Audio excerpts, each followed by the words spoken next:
Mrs. Devi, are you there? Yes, we can go ahead and start. Okay. Good evening, everyone, and welcome to tonight's program on college readiness, brought to you by Charlotte Tamil Sangam. I am Prema Sham, President of Charlotte Tamil Sangam, and I'd like to welcome you all to tonight's program. As an organization that strives to preserve Tamil culture and heritage, Charlotte Tamil Sangam has brought you many programs that support this charter. Tonight's program is aimed to tackle specific challenges and questions that many in our community have in one of the key moments of the children's lives.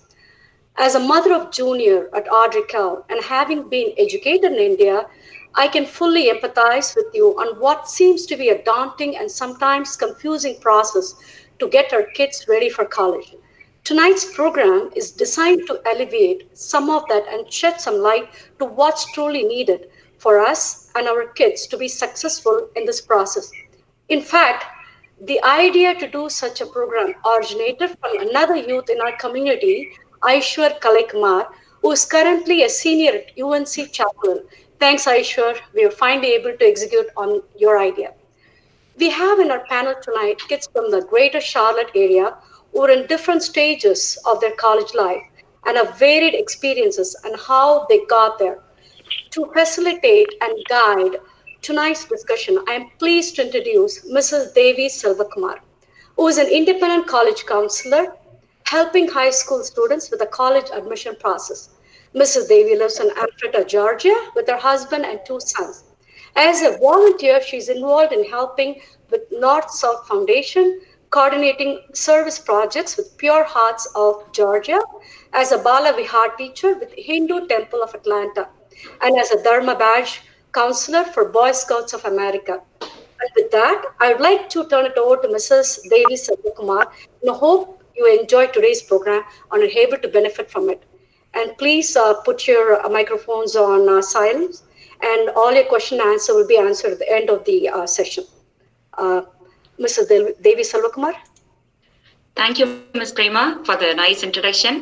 அனைவருக்கும் எனது இனிய மாலை வணக்கம். My sincere thanks to Prema for giving me such a wonderful opportunity to come and connect with you all virtually. And she has been working very hard to make this event possible for all of us. And without further delay, let's go ahead and start the program. The following is the agenda for the program. The first part is the introduction to college admission process, which will be presented by me. And the second part is the self-introduction by the panelist.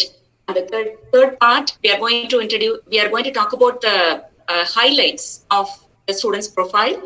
And the fourth part is the panel discussion, that the panelists will answer questions posted by the moderator. And the Q&A session, where the panelist will answer questions from the audience. And so let's move on to the first part, which is the introduction to college admission process. Go ahead and share my screen.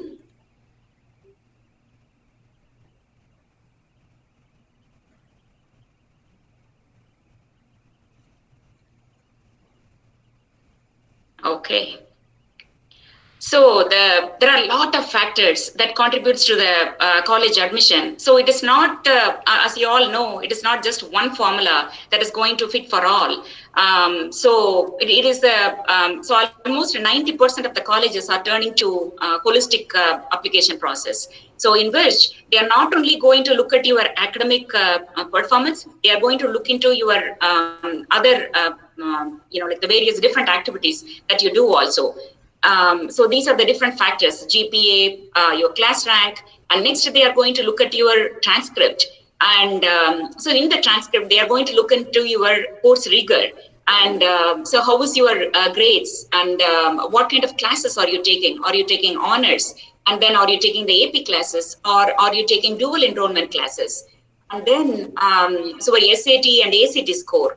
And then your teacher recommendation, the essays that you're going to write for each and every college, and the interviews. Some of the colleges would go for interviews, and the merit and awards that you earned, leadership positions that you held in your during your high school years, internships, research, as well as any job that you have taken, extracurricular activities, and the volunteer service.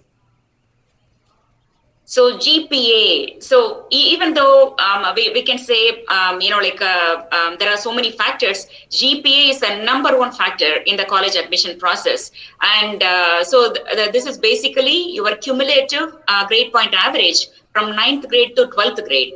And they usually show it in the transcript is either as weighted or unweighted. So the weighted GPA is like when for the honors as well as for the AP classes, you will be given some extra weights for the classes that you take.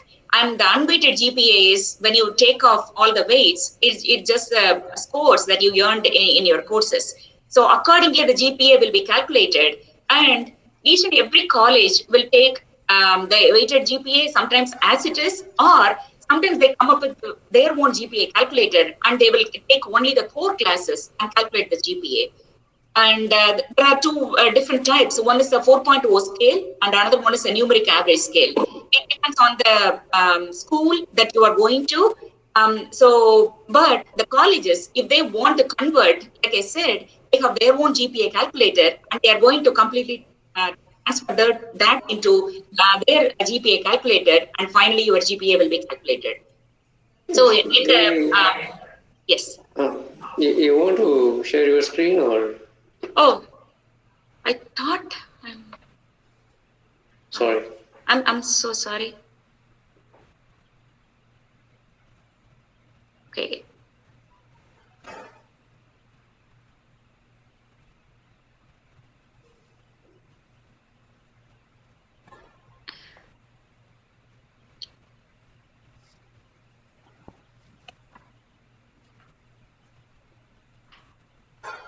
Are you able to see that now?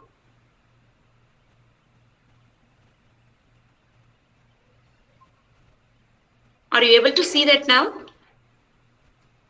Prema? No, Devi. No. I'm so sorry. Just give me 1 minute.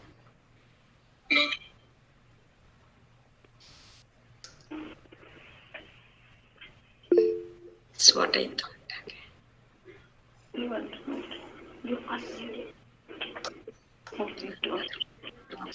Now we are able to. Okay. Can you see it now? Yes, we are able to. Okay. Sorry about that. Okay.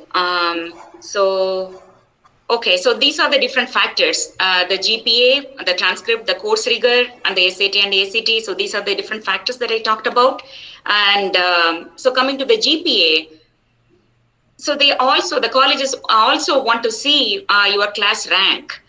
So in a school of 800 in a class, so what is your class rank? Sometimes the schools will publish it, sometimes they won't.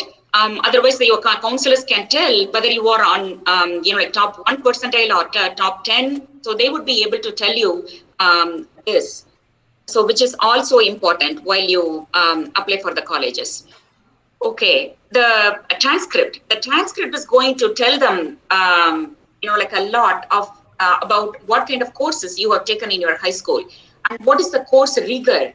So when you say course rigor, as a freshman, if you are starting with on-level classes, later on, if you are moving to the honors class and you are later on and then moving to the AP classes, so this is the rigor that I'm seeing, and this is telling the college counselor that you are ready to work on the next level and you are ready to take the challenging workload. And also at the same time, I would like, as a college counselor, I would like to see whether you are not compromising your grades. So skipping to taking the higher classes, that doesn't mean, like I can get lower grades. So along with that, if I'm able to pull up my grades also, so that is a big plus. Also, so one other thing that the colleges see, the top engineering colleges, if you're applying for the engineering program, most of the colleges, they would like to see whether you have completed your AP calculus. Okay, so that way you are ready for the engineering program. And if you are opting for college science major, then they would want to see whether you have taken any science classes like during your high school years. Okay, so your ACT and SAT score. So out of 36, what is your score? And the SAT, out of 1,600, what is your score out of that? And so this, over the period of 4 years, you can do it. You can take these tests multiple times. But the recommended one is if you take the exam 3 times, and if you're able to pull up a good score, that will really look good. Also, sometimes some of the colleges would like to see the super score, both in ACT as well as in SAT. And now, with the current situation that is going on, so many colleges are opting for test optional schools. That means, they are not going to they are not going to have SAT and ACT score as mandatory. But if you show your score, that is going to add up, on your profile. And so this SAT score that that everybody usually takes is the SAT 1, and the SAT 2 is a subject test. Some of the colleges, when you apply, they ask for the SAT 2 subject test, maybe 1 math and 1 science. So it depends on the college. So this is just a subject test. And the teacher recommendations and the essays and the interviews. So this is a very, very big critical factor when you apply for the colleges. The teacher recommendation, again, depends on the college. Sometimes the colleges may ask for 2 teacher recommendations and 1 counselor recommendation. Sometimes they may come and say only 1 teacher recommendation and no counselor recommendation. So you need to check into each and every college to see what kind of recommendations they are asking. And so for that, you need to get ready ahead. So especially if you are a rising senior, better to think about whom to ask and who will give you a good recommendation. The teacher who knows you very well. So it's better to establish that relationship with the teacher as well as to the counselor during your high school years. And so essays are the very big thing in the college application process, where they are going to through which you are representing yourself. If I am a college admission counselor sitting behind my desk reading your essays, that is going to tell me virtually, just putting yourself just in front of me. Showing what kind of personality you have, why you have selected a particular college. So this should be, even though there is a lot of myth that, you need to write with a lot of vocabulary skills, all those. So basically what the counselors want to see is your essays written from the bottom of your heart. So that's what exactly they would want to read. So, there are different types of applications like Common App and Coalition, and there are college-specific essays also. So, there are some essays which are common to Common App, which you can write for all the colleges. So, if you write one prompt, then it will be visible for all the colleges. And on the top of that, you need to add the college-specific essays also. Most of the Ivy League schools, they ask you to attend the interviews in which the college alumni will call you for the interview. And this is a very casual environment where the alumni and you will meet, and they will ask why you are interested in a particular college. So all these feedback from these people will be reaching the college to add to your, the criteria that you have. And the merits and awards you earned during the high school years. Okay, so awards, when I mean, so when you participated in any of the school activities, maybe it is a school activity, or it is a county level, state level, or national level, or you are taking it further and you are going to the international level. So all your awards and what kind of accomplishments have you done so far, and what kind of memberships that you hold. For example, like NHS is one, and Beta Club, whatever is available in your school. So you need to mention all those, and the certifications earned, Microsoft, whatever you earned so far, you need to basically list them. Extracurricular activities and the leadership questions. Okay, so on the top of it, I have listed Boy Scout and Girl Scout. So this is a very big thing. So whatever I'm showing, it doesn't mean you need to do all these. What I am telling you is These are all the different factors that they will consider while they are giving you admission, okay, while they are reviewing your application. So here, so they will look to see what kind of after school clubs that you attend, okay, and did you participate in any sports, whether it is in the school level, whether you have done at the junior varsity level or in the varsity level, or you have done some recreational activities, anything. Also, whether you have done some music or dance, even if you are learning Indian music, like dance, don't hesitate to mention anything while you write your application. And also, the colleges, like that admission, as an admission counselor, I would like to see whether you have committed yourself for 4 years. Okay, so I don't want to see first year that you have participated in debate, and second year you are a part of some key club, and then the third year you are part of different club. So what I would like to see is whether you are committing yourself for 4 years, like, or even in the freshman, as a freshman, you are exploring, but you are committing to the rest of the years. That's what I would like to see. And leadership positions, this really tells you all know that when you attend, like any of these clubs, like after school clubs, or like when you are a Boy Scout or a Girl Scout, or like when you are part of the sports team, are you taking any leadership skills? This will show me whether you have taken the initiative to go a little far. Okay. So as a secretary, whatever position it is, are you taking that extra step? That's what I would like to see. Internship, your research, and your job. So each and every summer, that's what I tell the students all the time. Like, your summer really, really matters a lot. So the summer gives you time to explore something out of your academics, like going for internships, or you can go and job shadow a person. And so these are all the different things that you can do to find out where your interest is. Okay, what kind of major do you want to study in your college? Okay, even otherwise, if I'm not going to figure out what major I'm going to do, at least I can rule out, hey, this is something. This is the youth trend nowadays, that they won't easily make a decision, but rather they will like to rule out what all the things they don't want to pursue. Okay, at least this is going to help you to rule out, like some of the things. I'd like to connect your passion to like where you really want to go. Also, any research opportunities, you can approach your local universities to find out whether there is some ongoing project that's going on, where you can go ahead and help as an assistant. Okay, there is an age limitation for that, but you can always check with your university, and you can link with them. Or if you are interested in publishing any research paper, okay. Also, or if you don't want to do any of this, if you're interested in pursuing a job, please go ahead and do that. You want to be a tutor, or you want to be a summer club coordinator, you want to be a lifeguard, anything you want to pursue, are you ready to take that extra step? And then you are improving your skills on that. And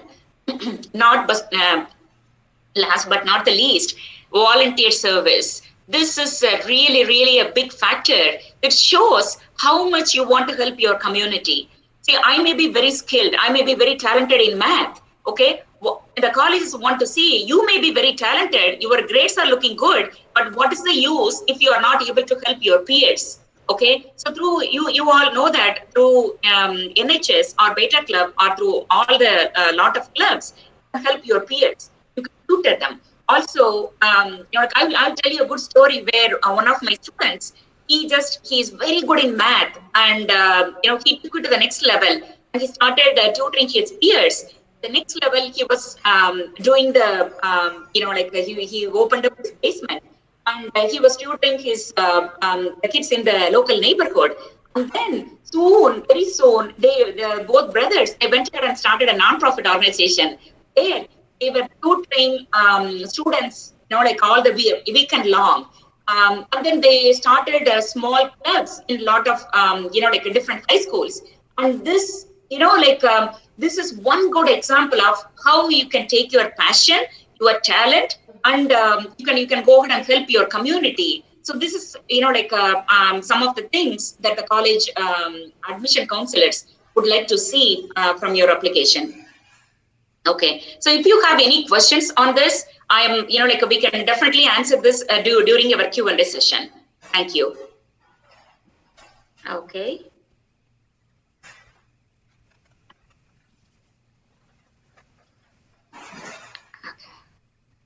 Let me go ahead and let's move on to the next session of the program, that is the self-introduction by our panelist, where I'm going to call each by person, and then I'm going to show the slide on the screen, and they will come and introduce themselves. Let me go ahead.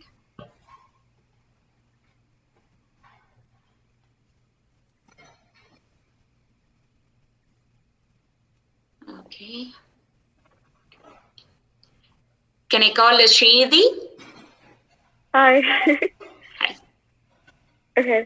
Hi, everybody. My name's Trinity. I'm going to be a freshman at Duke this year. I'm going to be majoring in econ and finance. I attended Audreyville High School, and at school I was in TSA and FBOA. I was an officer my junior year, and I moved up to being president in both of them. And I was also in other clubs such as DECA and Model UN.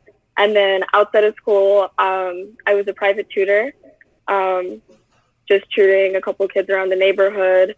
And then I also worked as a server at Greco.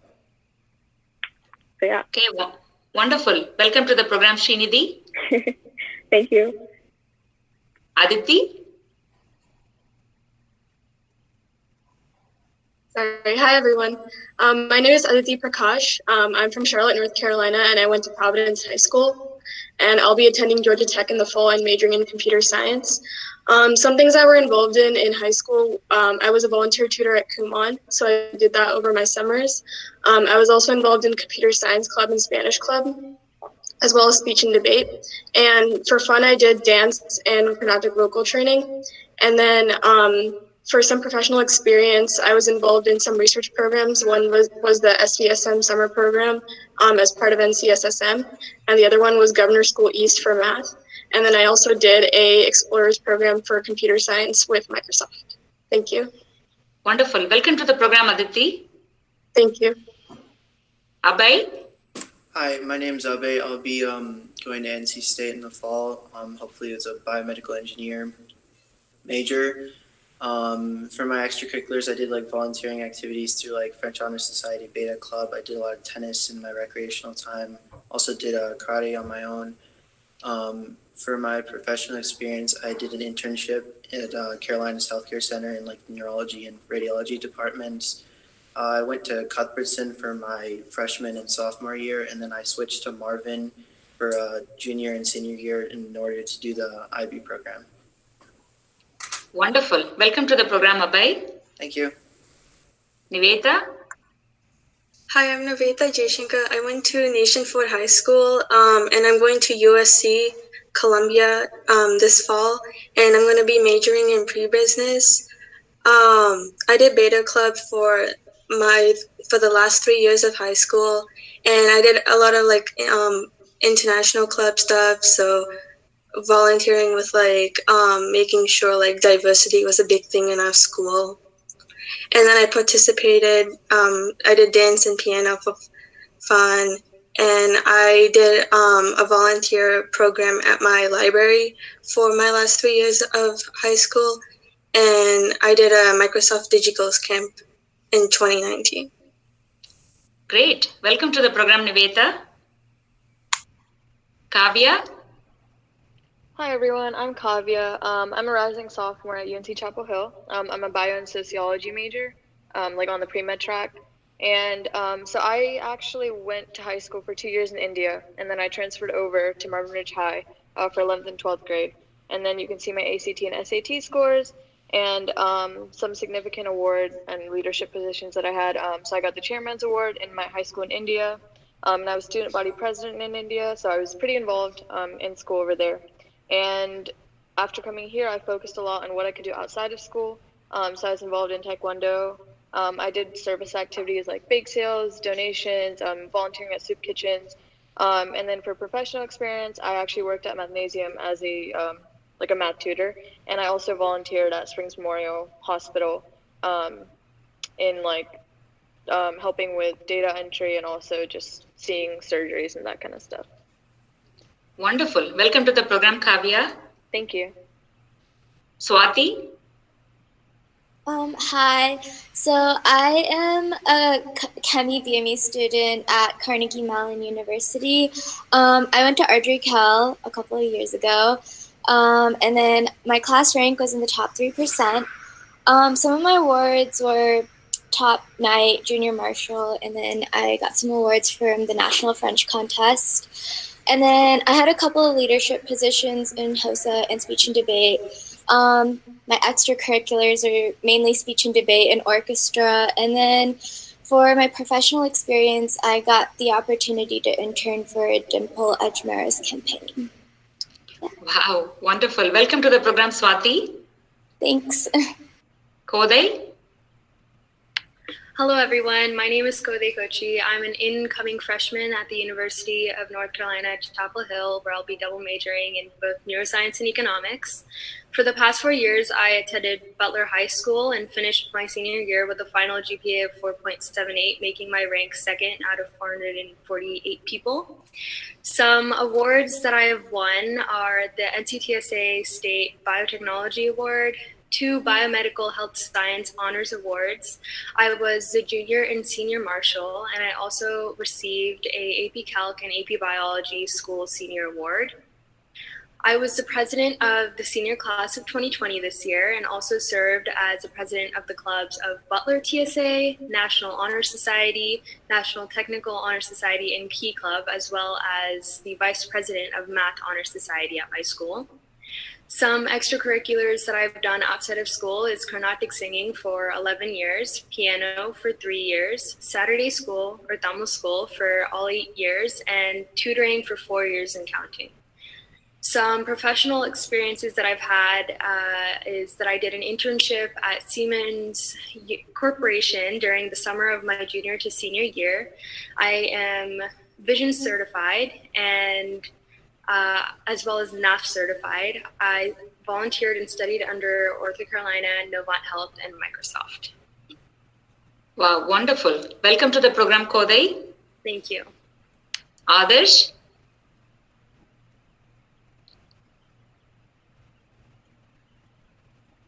Adarsh? Hi, my name is Adarsh Sekumar. I went to Argentine High School. I graduated in 2019, and I went to North Carolina State University for a year, and then I transferred to UNC, where I'll be a sophomore in economics and a minor in public policy. In high school, I mainly only did speech and debate, and for my junior and senior year, I was nationally competitive. I was ranked 48th in the nation as a junior and 29th as a senior, and I got 15th at nationals this summer at the end of my senior year. After that, I didn't do any speech and debate in college. At North Carolina State University, I was writing articles for a school program, which I was doing twice a week for 2 semesters. And while in school, I got the Honors Award, and once I was there, I also got admitted to the Honors College before transferring over to UNC. Okay, great. Welcome to the program, Adarsh.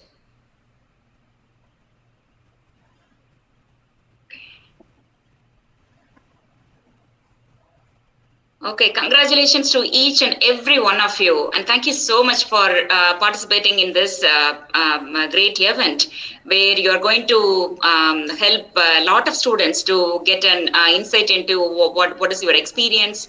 And I am really in an awe looking at all your profile. Like certified vision screener and somebody who did research, somebody who got into the honors college, somebody who's writing articles. Oh my God, I am really in an awe. So I would like to understand some things, like highlighting, the highlights of your profile. Okay, so we'll take some of the highlights and we will discuss. And please share, your experience on that. Okay, Srinidhi, my first question is for you. You mentioned that you were a president in TSA and FBLA club, and you have good amount of experience on that. Can you please explain about that?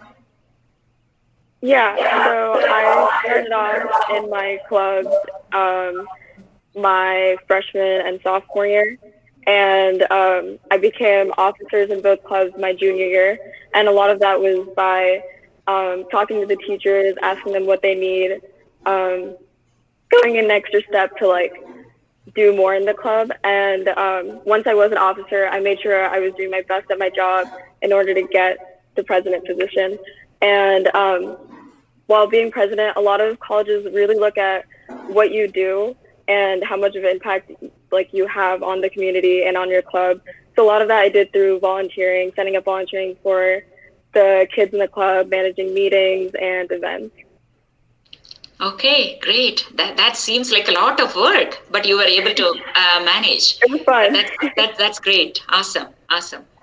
Aditi, you mentioned about the borewell research, also NCSSM research. Can you please shed some light on that? Yeah, so I was part of a program called SVSM with NCSSM, which was a summer program that I did 2 summers ago, and it was at East Carolina University. So for half of the summer, we took college-level math and science classes, and we focused on 3 math and science subjects. And then for the latter half of the summer, we picked one specific class and pursued a research project in that class. So I picked my 3D modeling class, and I chose to research borewell deaths and how to address those using additive manufacturing technology.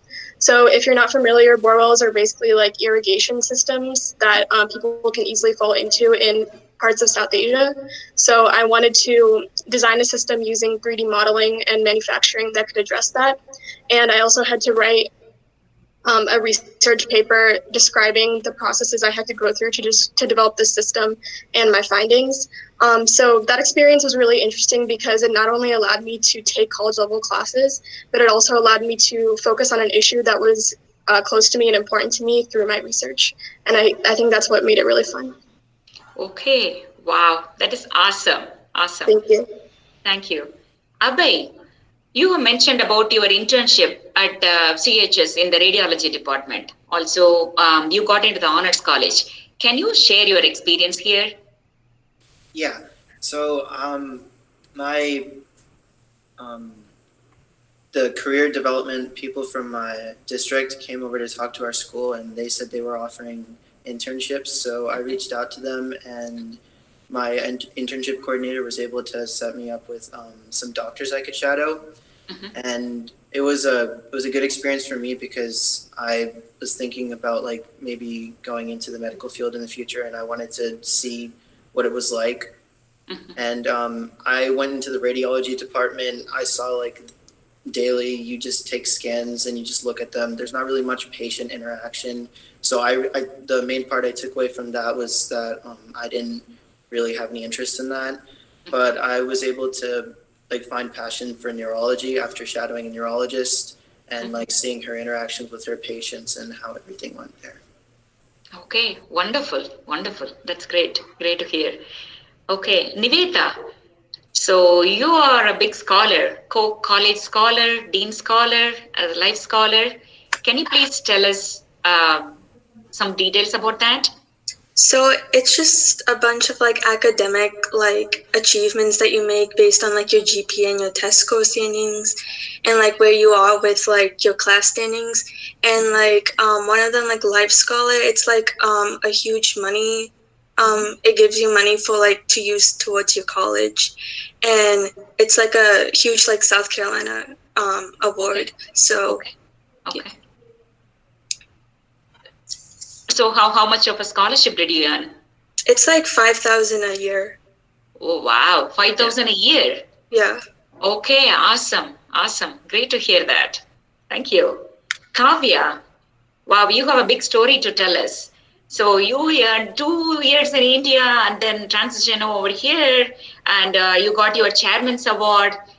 Can you please tell us how was the transition and how like the schooling system and how you were able to move quickly with the US system schools? Right. So I went to an international school, which I definitely think made it a bit easier to transition. Like I did the IB program for the most part when I was in India. And then I chose to do the IB program when I got here as well. So it was really nice to like transition into that. And also like academically, so I also studied here like elementary school and stuff. So I was kind of familiar with like the school system and how high school works here, which definitely made it easy as well. And as for like transitioning and still making my application like look good and holistic, I think teacher recommendations had a lot to do with it because you really got to like establish that bond. And I know that that can be intimidating, especially when you're only spending 2 years at the high school. But I think it was easier almost because of the IB program. I was able to like spend 2 years with the same teachers, so I got to know them really well. And also just like not like being involved inside and out of school, getting recommendations from like your other school as well. That's also very useful. And also your essay for sure, because it helps people like it helps the people who read your application actually know who you are. And mine was just like a story that was like near and dear to my heart. So I think that's also something that was really important in my application. Wow, that's a lot to do in those 2 years, as well as okay, that's a great experience to learn from. Swati, you have mentioned about your Junior Marshall Award and the top night, and also tell us about Dimple Ajmera's campaign that you participated. Yeah, so I believe I interned for her in the summer of my junior or senior year. I can't exactly remember, but I was just interested in her policies about like the implications of gentrification in like uptown Charlotte. So I just emailed and reached out, and they let me like canvas with them and basically just like regular campaign things. So I got the opportunity to do that. I also got to meet her, and I believe she like won that year, so it was pretty cool to be a part of that. Oh wow! Okay, and the Junior Marshall and the Top Night Award. Yeah, so those are just basically like based off of your GPA and your rank. So just do well in school. Okay, awesome, great. Kode, can you please tell us about your internship experience? Wow, you are a certified vision screener and you are NAF certified. And some of the things I don't even understand. Can you please explain this? Oh, yeah, sure. So NAF certification is a career certification, making me certified to go directly into undergraduate research once I get to the college. So my school had the opportunity to link us up with some awesome internships. So in order to get the certification, I had to volunteer at a lot of places and at least get one internship secured. And I got an offer between my junior to senior year summer by Siemens Corporation, where I studied under mechanical and civil engineers, which is very different than what I wanted to go into, which was pre-med, but it did open my eyes to a lot of things. So that internship helped me get NAF certified. Now, the vision screening certification I got because I was in the Academy of Health Sciences in my high school. So in order to go volunteer at nonprofit organizations or some school events just to vision screen students, I had to get that certification. So it was a week-long certification process. Oh, wow. Okay. So you need to take a lot of time out of your school and you need to do that, right? Yeah. Okay, wonderful. And it's all worth it at the end of the day, right? Okay, awesome. Great. Adarsh, you are big time into debate, and you mentioned that you have been writing articles. And also, please tell us about your transition from North Carolina State University to UNC. Sure. When I first got into North Carolina State, I didn't plan on transferring. I was going to do all 4 years at North Carolina State, and I loved my time there. And the February of the transfer application is easier to complete than the normal application. Instead of writing a common application essay, you only have to do the supplements. So it was 2 400-word essays, and I just had to send a couple of transcripts. The process is a lot easier, and since you have only like a handful of colleges, and in my case, only one school that I applied to, it didn't take long at all. But until like around the week before the application deadline, I didn't really plan on applying. but a friend mentioned to me that like if it's easier to transition between your freshman and your sophomore year than it is later on. So I decided to apply, and I kind of just forgot about it till it came back over the summer. The good thing about transferring between schools within the same state is that a lot of my credits transferred over. But sometimes when you transfer from a little bit more different schools, they won't take entry-level English courses. So Yes. I do consider myself lucky in that some of the counselors from UNC were able to clear some credits that I was originally told wouldn't get cleared. And so I was only losing like 2 or 3 credits by transferring. So I didn't see any reason not to transfer. But the transfer process is easier the closer you are to transferring between schools. But it can be a lot of stress if you're trying to transfer to a lot of different schools. But I definitely think if there's a dream school that you didn't get into the first time around, you should keep that in the back of your mind and try to apply to just that school whenever the application deadline comes around in early March. But the transition period wasn't that bad for me because the schools are so close together. And I know so many people that go to both schools since I went to a high school in North Carolina as well. But the transfer process isn't as daunting as people sometimes make it out to be. Okay, wonderful. It's a great message to, take from your experience that, like even if you don't get into your dream school, it's not late. Okay, so it's not the end of the journey. So you can still do it, but you need to you have put it very beautifully that instead of getting overwhelmed, applying to too many colleges, just think about, your dream college in your mind and, credits transfer. That's a very big thing that kids need to think about it before applying itself. That the credits will be transferred over, so that way you are not missing any classes that you have taken already in the first year. That is really great to hear that, Adarsh. And we also hear that you are big time into debate. And so, is this your passion and writing articles? I really just kind of do stuff because I think they're fun. And so if something's not fun, I don't do it. I was asked to write articles by a friend of mine once I got to North Carolina State. And I love watching basketball. And I love politics. And so the articles that I would write weekly were about those things. I was never given something to write about. It was a blog spot and I could write whatever I wanted. So I love the concept of just like writing about basketball and stuff. So I was just doing that for fun. And it ended up being a great time, and I got to meet a lot of good people out of it. In high school, that's kind of how debate started. And the traveling just kind of started because a lot of my friends did it. But my junior year, after I went to a tournament in Chicago, I didn't do so well. I thought it would be cool to do well. And that's kind of what started that. But once I was done with high school, I kind of stopped doing debate. A lot of my friends that were competing at that level went on to coach and do some more summer stuff with that, or even like went to schools that still had speech and debate programs.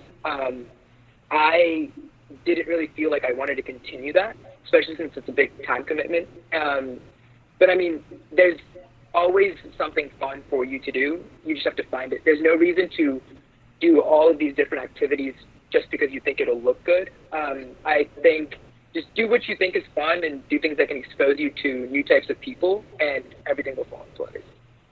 Wow. You guys really have great wisdom that we need to take out of this. That's a great message, Adarsh. Thank you. Okay, all. So let's move on to the next part of the program.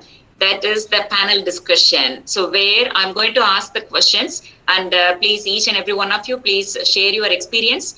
And if audience have any questions while we are discussing, please go ahead and put it on the chat. So during our next session, Mr. Selvaraj is going to collect all the questions and he's going to post it to us so that, you can get those questions answered by the panelists. And if there is any question for me, I would love to answer that too. Thank you. Okay, here we are to our fourth part. Okay. So the first question I would like to ask you is, so when should you start thinking about a major or a career? And should you focus on taking relevant coursework or some extracurricular activities in high school towards this goal? And what is your opinion and what is your experience on this? Srinidhi? So in terms of courses and majors, a lot of the times I figured out my major by the courses I was taking. and what I was doing, I really figured out I was really into math, leadership, and like communications, like public speaking, and those aspects through the classes I was taking.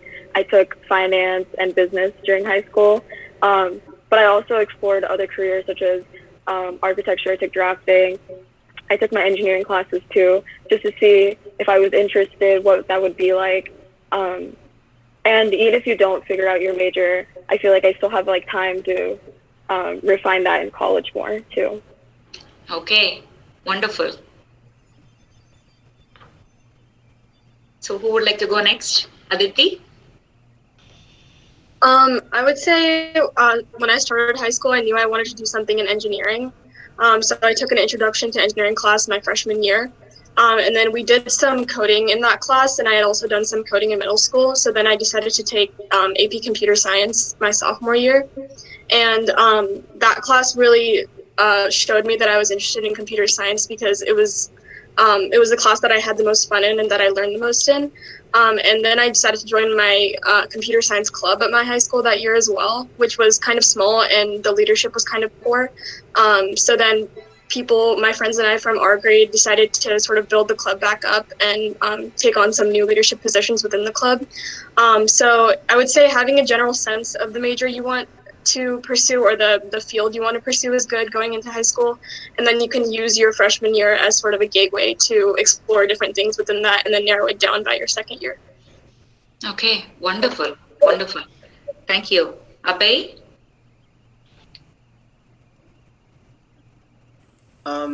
I've been pretty set on neurology ever since around like 8th grade or so. So I was able to take like health science, anatomy, those kind of courses just to like expand my knowledge on it.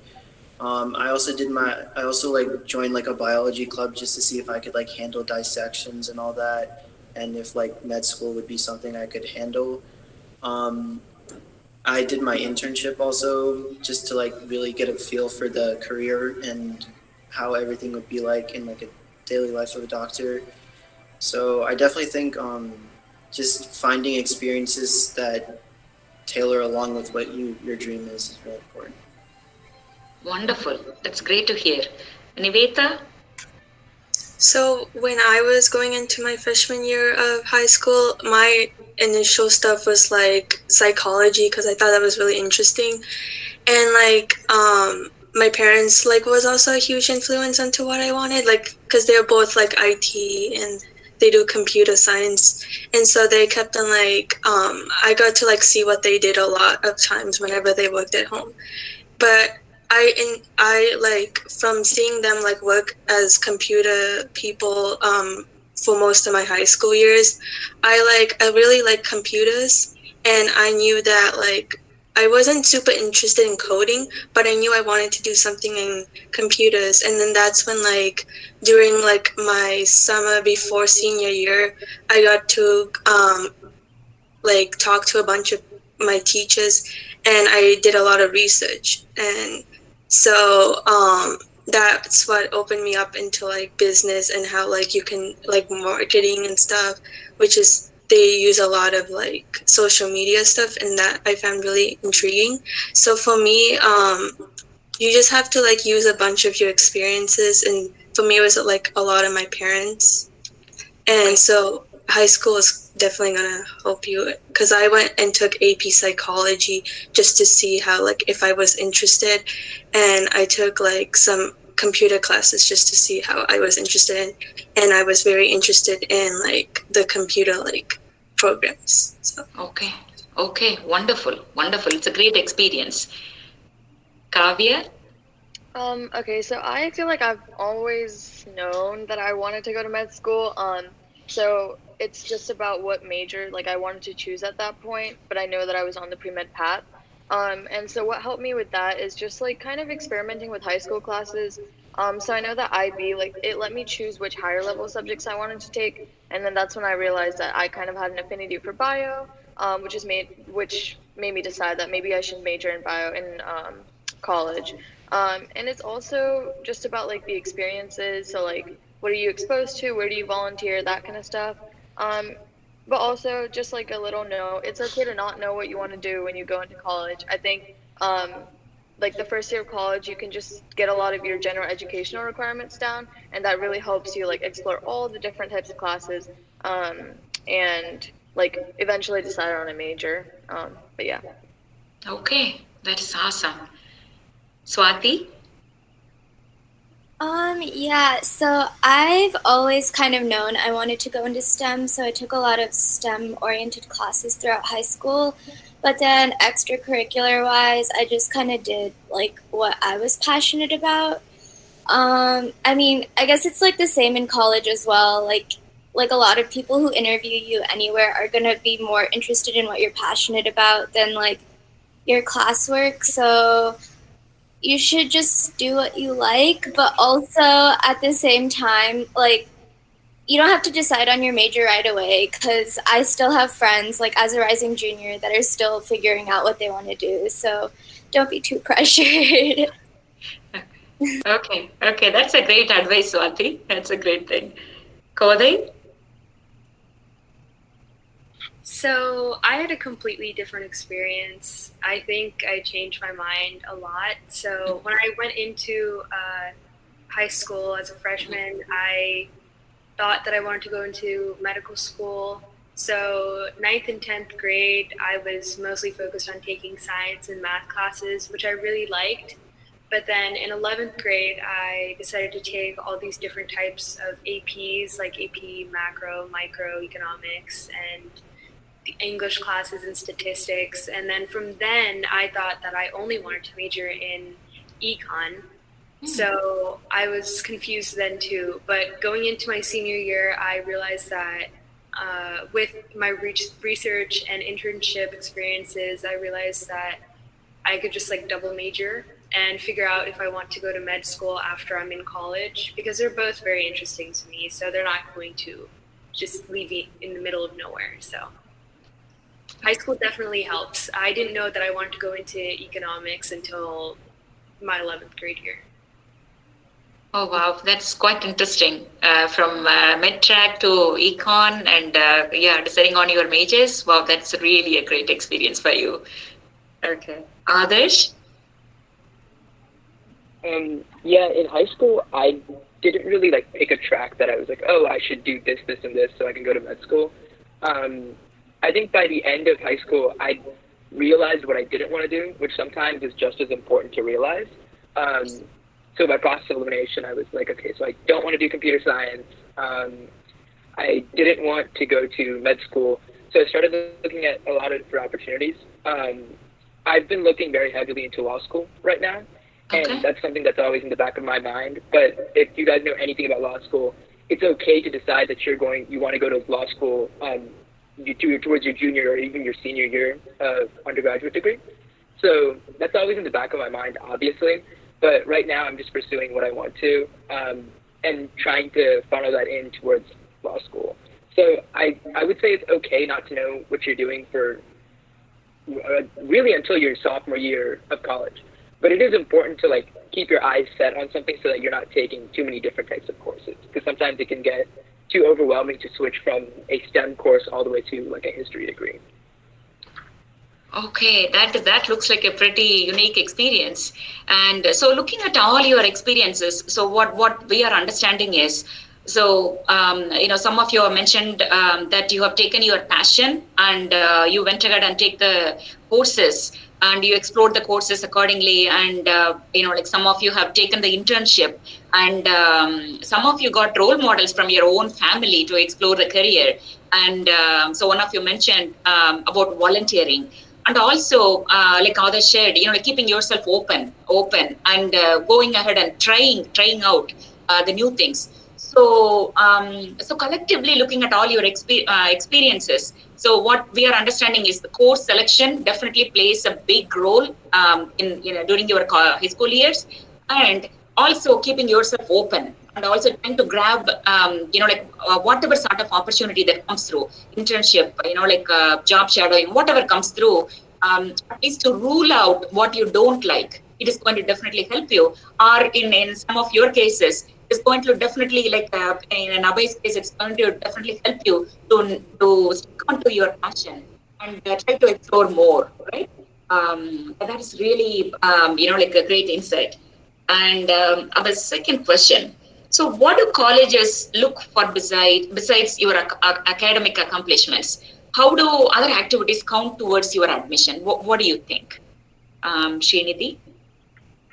For me, I felt like they looked a lot into my involvement with the community, and how much you are involved with one thing particularly. Staying in one thing really helps, and having repeated involvement with it. And so for me, I did tutoring with my community. I love doing that. A lot of the times, I would meet my kids with the summer camps I'd work at, and their parents would also ask me to tutor for them. And a lot of times, it would also be for volunteering experiences with my teachers and stuff like that. So that was a lot of fun.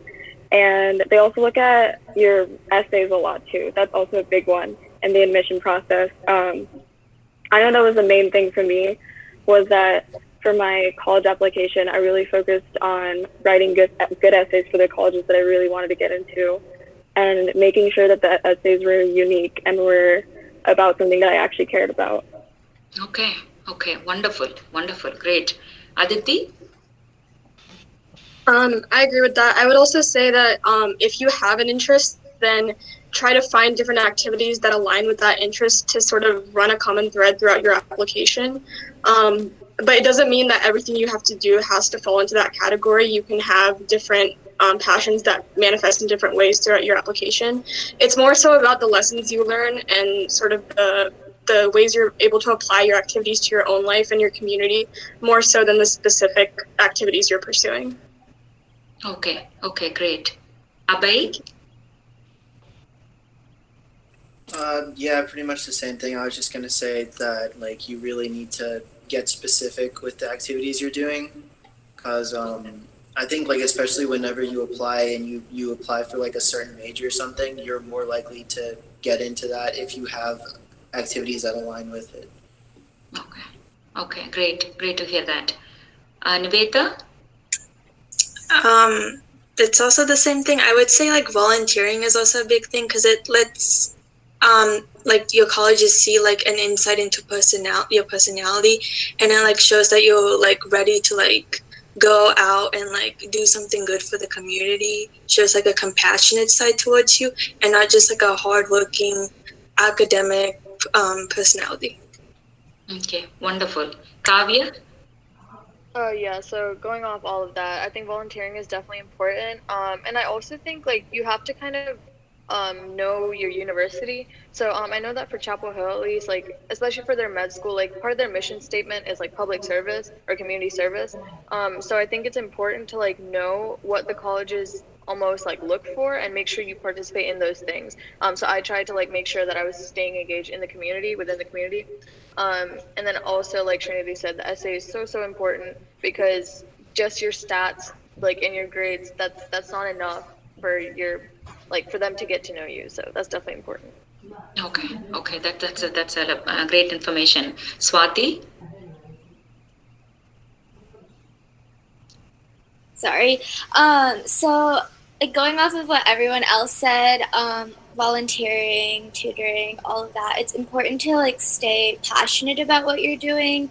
And like a lot of colleges, like if you've been on any college tour, they ask you to show something that you did was impactful, but also impactful towards your life. And I mean, it like really like comes off in your essays, like especially if you were like genuine about it. So I think that's something that's really important, and I think that's something that helped me throughout the college process. Okay, thank you. Koday? So definitely extracurricular activities matter a lot when you're applying to liberal arts colleges mostly, because they look at what you're passionate in. I agree with everyone else. It's the same answer all along. They are looking for someone who doesn't only prioritize academic accomplishments, they also look at people who are equally as passionate in other places than they are in getting good grades. Okay, great to hear that. Adarsh? Yeah, I think essays are really important as well, because sometimes there are some things that you just can't put on a resume that are really important to you. Like, if you really, really like waking up in the morning and going for a 2-hour run, that's not something that you can put on your resume, but that's something that you can talk about in an essay that really impacted your life. In that same sense, I also think whatever you do in school as an extracurricular, you should do for a long period of time. Just doing something for one summer or 1 year doesn't really make any sense. If you're doing something, do it consistently for a while so that you can talk about your experience and it actually impacts you. For example, when I transferred from North Carolina State, my one of my 2 essays, they asked me like what I was like really passionate about, and I didn't really have much to talk about because from my time at North Carolina State was mainly just focused on academics, and whenever I had free time was just sleeping. But one of the things that I started doing when I was there was one of my friends who was really into weightlifting had started getting me to weightlift. And I'd done that every single day for almost a year and a half. And so I talked about that. I was like, how that impacted me and how that, motivated me to get healthy. And that was a really big part of who I was when I wrote that application. And that was one of only 2 pieces of essays that UNC saw from me. So I definitely think even the smallest things in your life, that as long as you're passionate about it, it definitely is enough to write an essay about. Okay, that is a great information. So collectively looking at all your responses, you are taking your passion and you are going to show how much you can be helpful to the community, like tutoring and like what are all the different ways that you can do. Also, one of you mentioned very beautifully that shows your personality, right? The kind of activities that you do that kind of shows your personality. And also, the good way to look at is what the college is, if you are specifically dreaming for such one college, it's better to look into what the colleges are looking for. Also, it is very great to hear from you all, who just gone through the process and you are already in the college, that what you are saying is it's not just for the application, just do it for yourself. And we don't know when it is going to help you, but do it, have some commitment in there and do it, consistently. And that will take you to places. Definitely, you don't even know where that is going to, Adarsh, I loved your example of, your weightlifting and how it ended up, how you are able to connect the dots. So that's what exactly the colleges would like to see, how you are able to connect the dots, how you are committing yourself, and how much consistent you are. So these are the different factors that we need to definitely take into consideration. Okay. Now, so almost all of you have started touching on your essays. Now, can you tell me what kind of experiences did you use to write your college essays? Because everybody is screaming, college essays are very, very important and you should write it from the bottom of your heart. And I know this is very unique to each and every one of you. So, but if you can, shed some light on, what kind of experience did you write, at least in one of your essays? Definitely, that would be helpful for us. Srinidhi? Okay, so for my college essay topics, as they said before, your essay should really reflect your personality and what you want to talk about. Like, don't worry about what they say you should talk about, just talk about what you want. Make sure the essay is good, not necessarily the topic, because I've seen essays with so many topics that have worked. For mine personally, I made some of mine funny. I talked about how my Wi-Fi never works in my room, and I made it into a joke, but then I also extended the metaphor, talking about how the connection that brings and like different aspects of my life, the Valentine bubble that we live in and stuff like that. And then for my Common App essay, I talked about more of a cultural aspect. I talked about the difference between living in an Indian household and being brought up in America. But it's really important that when you talk in essays like that you make it really personal to you, because they see tons of essays like that. So it's really good to focus on something small and personal. I talked about a ring that my mom gave me, and it has cultural meaning to me that not a lot of people know about. And I made that into a bigger metaphor and made my entire essay about that. And that was my Common App. So a lot of things like that should be really helpful for your essays. Oh, it's great to hear that. Okay, Aditi. For my Common App essay, I kind of wrote about how I'm interested in both the arts and the sciences, and how sort of the discipline I learned in STEM helped me with dance, and how the creativity and the beauty of dance helped me with STEM. So the reason I picked that for my Common App essay was I felt that it was the most apparent lesson that I had learned in my high school career. And so I thought it was important to reflect that in my Common App essay. I would say start with your own values and the things that you know to be true for you, and then trace those back to the activities that you've done, instead of trying to start with a particular activity and then create an essay out of that, because you want these essays to be authentic and personal to you. And the more kind of robust the lesson is that you've learned from your activity, the more entertaining and the more compelling your essay will be. So yeah. Okay, wonderful. Wow, you were able to connect your STEM with your dance. Yeah. I would like to read that essay. Awesome. Thank you. Abhay? So going off of that, I decided to write my essay on an experience I had in my internship. I volunteered in an emergency department for a couple of days, and one of the patients there showed up and they had around 3 or 4 different failing organs. So the case was pretty much lost at that point, and it was a really emotionally impactful, at least to me, seeing what doctors really did behind the scenes and how they would go and handle it with the patient's family. It was really sad to see. So I connected that into what I wanted to do with the medical field. And I guess there's a lot of people who talk about the medical field being a field of service, and I talked about that and I connected it with all that. Wow, this is a really very touching experience for you. Okay, great. Niveda? So I wrote mine based on a life lesson I've learned during my high school years about overcoming an obstacle and becoming a better person from facing that obstacle, and how it's changed my being a team player, especially because that's a huge thing when it comes to going especially out into the real world and having that team player and how you interact with other people and make something happen. So that's what I wrote mine's based on. It was a huge life lesson. Oh wow. Okay. Yeah. Great to hear that. Kavya?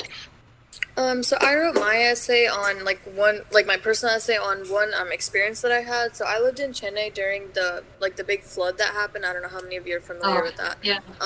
And so I kind of talked about how that changed things for me and how it changed my outlook on things. Because I think it's really important to highlight how you change as a person, because it's about growth, right? Mm-hmm. So I think I wrote about that, and it didn't only it also caught the attention of my English teacher, which let me really establish a bond with her. So I think it's all about making that impact on the people who read the essay. And that was one of my main essays. And I think there was this other one that really stood out to me, which was about writing about a piece of art or a piece of poetry that really changed your life or resonates with you. And so I wrote about a poem as well. So it's just all about relating to things on a personal level. Even though my essays weren't even about my accomplishments, they still were able to bring out who I was, I guess. Okay, wonderful. So basically you should let them know that who you are as a person. Beautiful. Swati? So my Common App essay was about, I don't know if a lot of people have heard the term STEMinism, but feminism in STEM, because I really enjoy STEM, but I'm also a woman in STEM, and a lot of women face a lot of issues with that. So I decided to write about my experience about how I've been the only girl in a bunch of different settings, my robotics club, for example, and how that impacted my personality and like how I want to advocate for more women in STEM. And yeah. Oh wow, I'm learning from you. STEMinism. Okay, awesome, awesome. I should talk to you about all the obstacles that like the field is going through. Okay, Yeah. awesome. Okay, Kodai. So for me, writing my Common App essay was a bit harder because I was very indecisive of what I wanted to write about, like either a traumatic experience that happened in my life or something that really changed me. But I ended up writing about my name and the cultural differences in how Americans say it and how Indians say it, because Indians say it as Kode and then Americans say it a different way, which doesn't even sound like my name. So I wrote about how that affected me as a person, that sheltered me as a person, and I wrote in third person, which was a bit more difficult because it was an autobiography, but it was in third person. So it was like I was writing about myself, but a biography about someone else. So it was a bit harder than I intended it to be, but it was definitely the cultural divide between the two lives that I was living. Oh wow. Okay, I can definitely correlate with that because one of my sons, we named him Sujit Kumar, and like I definitely agree. Like when he went to school, he came back with tears. I still remember that, and he was telling mom, people couldn't call my name, and they are just like mispronouncing my name, and I didn't know, I didn't understand that was such a big deal, but seeing him on tears.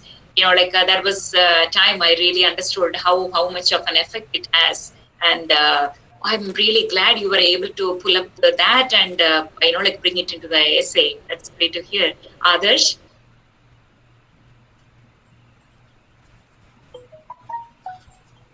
Yeah, so when I first applied from high school, my common application essay was about systemic inequality in speech and debate. So as a program and as an activity, it's predominantly dominated by private schools and kids with an access to a lot of money. And I never really realized that. And my senior year of high school, that became very apparent. And so that was really important to me when I wrote those essays like 2 years ago. So that's what my common application essay was then. But also when I was applying, I applied to the University of Chicago. I got deferred from the school and then rejected. But when I did apply, so the reason I applied was because, so fun fact, if anyone didn't know, the University of Chicago actually doesn't have an application fee. And it's one of the only top 10 universities in the nation that lets you apply for free without any, like, it doesn't matter what your income is, the application is completely free. So if you ever want to try, it's a great university to just throw your hat in for. And their prompts are always really out of the blue.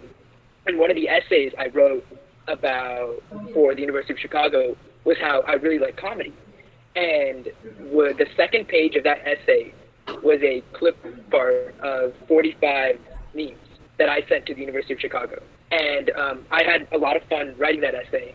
And I think if I were to go back and think about why I got deferred from that university instead of just outright rejected the first time around, I would say that was the reason, that my essay was just really out there. And so when I applied the second time, I wrote about something a little bit more lighthearted. I thought that fit my tone a lot better, and I thought my writing style suited that a lot. So obviously, I've already talked about my first essay, which was about how my friends started to get me weightlifting. My second essay was actually about how I got my ears pierced without my parents knowing, my first month of college, and how that was like a great experience and how I loved it, and how that changed me as a person, and I like learned so much from it. And so it was a great experience, especially like as I was writing it, my parents learned that I got my ears pierced, so it made the essay a lot more real and probably very entertaining to read to the people that were reading it at the admissions process at UNC. Wow, I'm so glad to hear that. So you were able to write your personal experience and at the same time, make it more interesting. It's very unique, and that's what make it very interesting. So you were able to bring your personal experience and what you have learned from that experience, and how it changed, how it changed you. also, like one of you have mentioned, how authentic it should be and how personal. And I love the way Aditi talked about, combining STEM into dance and learn from Swati's STEMinism, so basically all your personal experiences and how it impacted you and and how you overcome an obstacle. So everything, not over exaggerating. So everything from your experience, from the bottom of your heart, so you were able to pull it through. That is great to hear. Thank you for sharing that. And moving on to our next question, how important do you think this holding the leadership position, activities and this and that, how important is and what have you learned from being a leader in any of the clubs that you were being part of? Srinidhi? So for leadership, it's really important because it shows your involvement mostly, and also shows how well you're able to handle your environment, how well you're able to communicate with others, and it shows off your soft skills really well.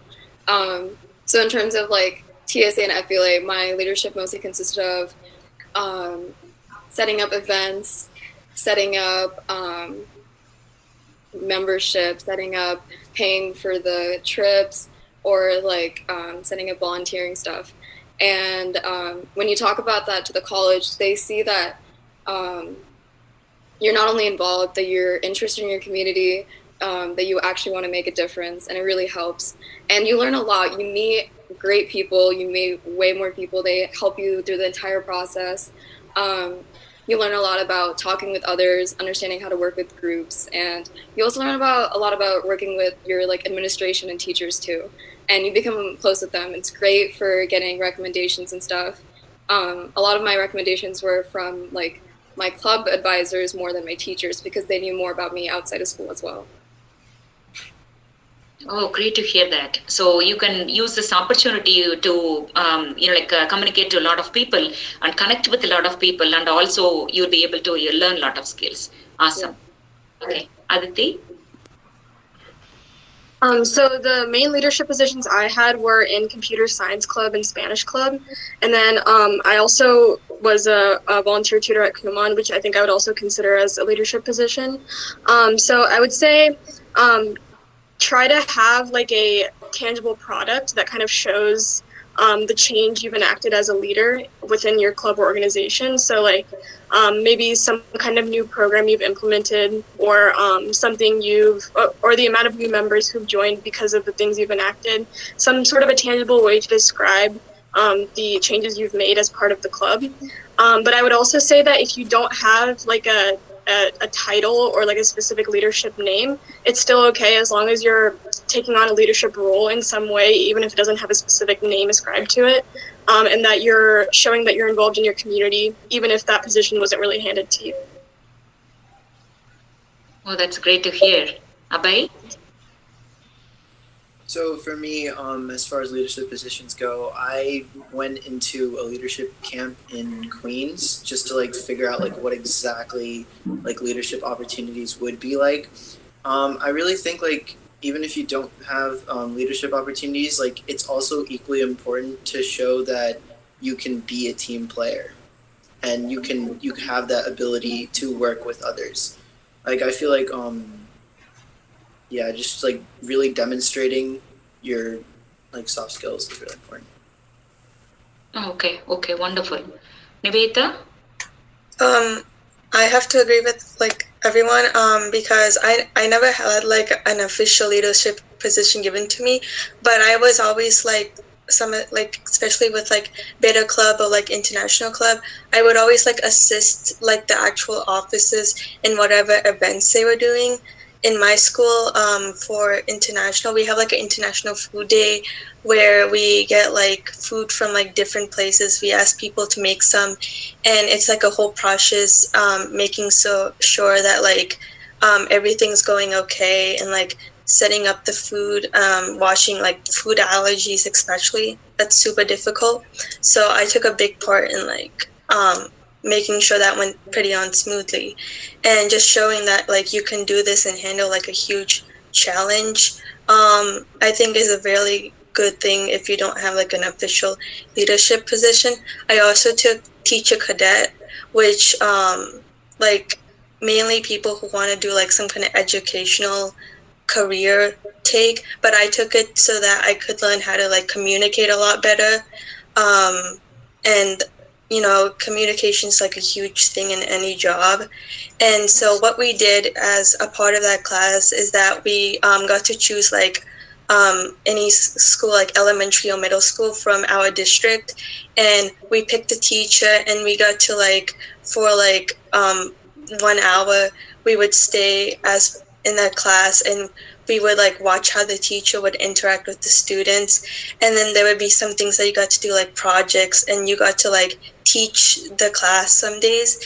And my teacher, she had a small reading group, and I got to interact with those students. And these are like students that had a lot of problem with like reading and understanding, like reading comprehension, and that was what the club was.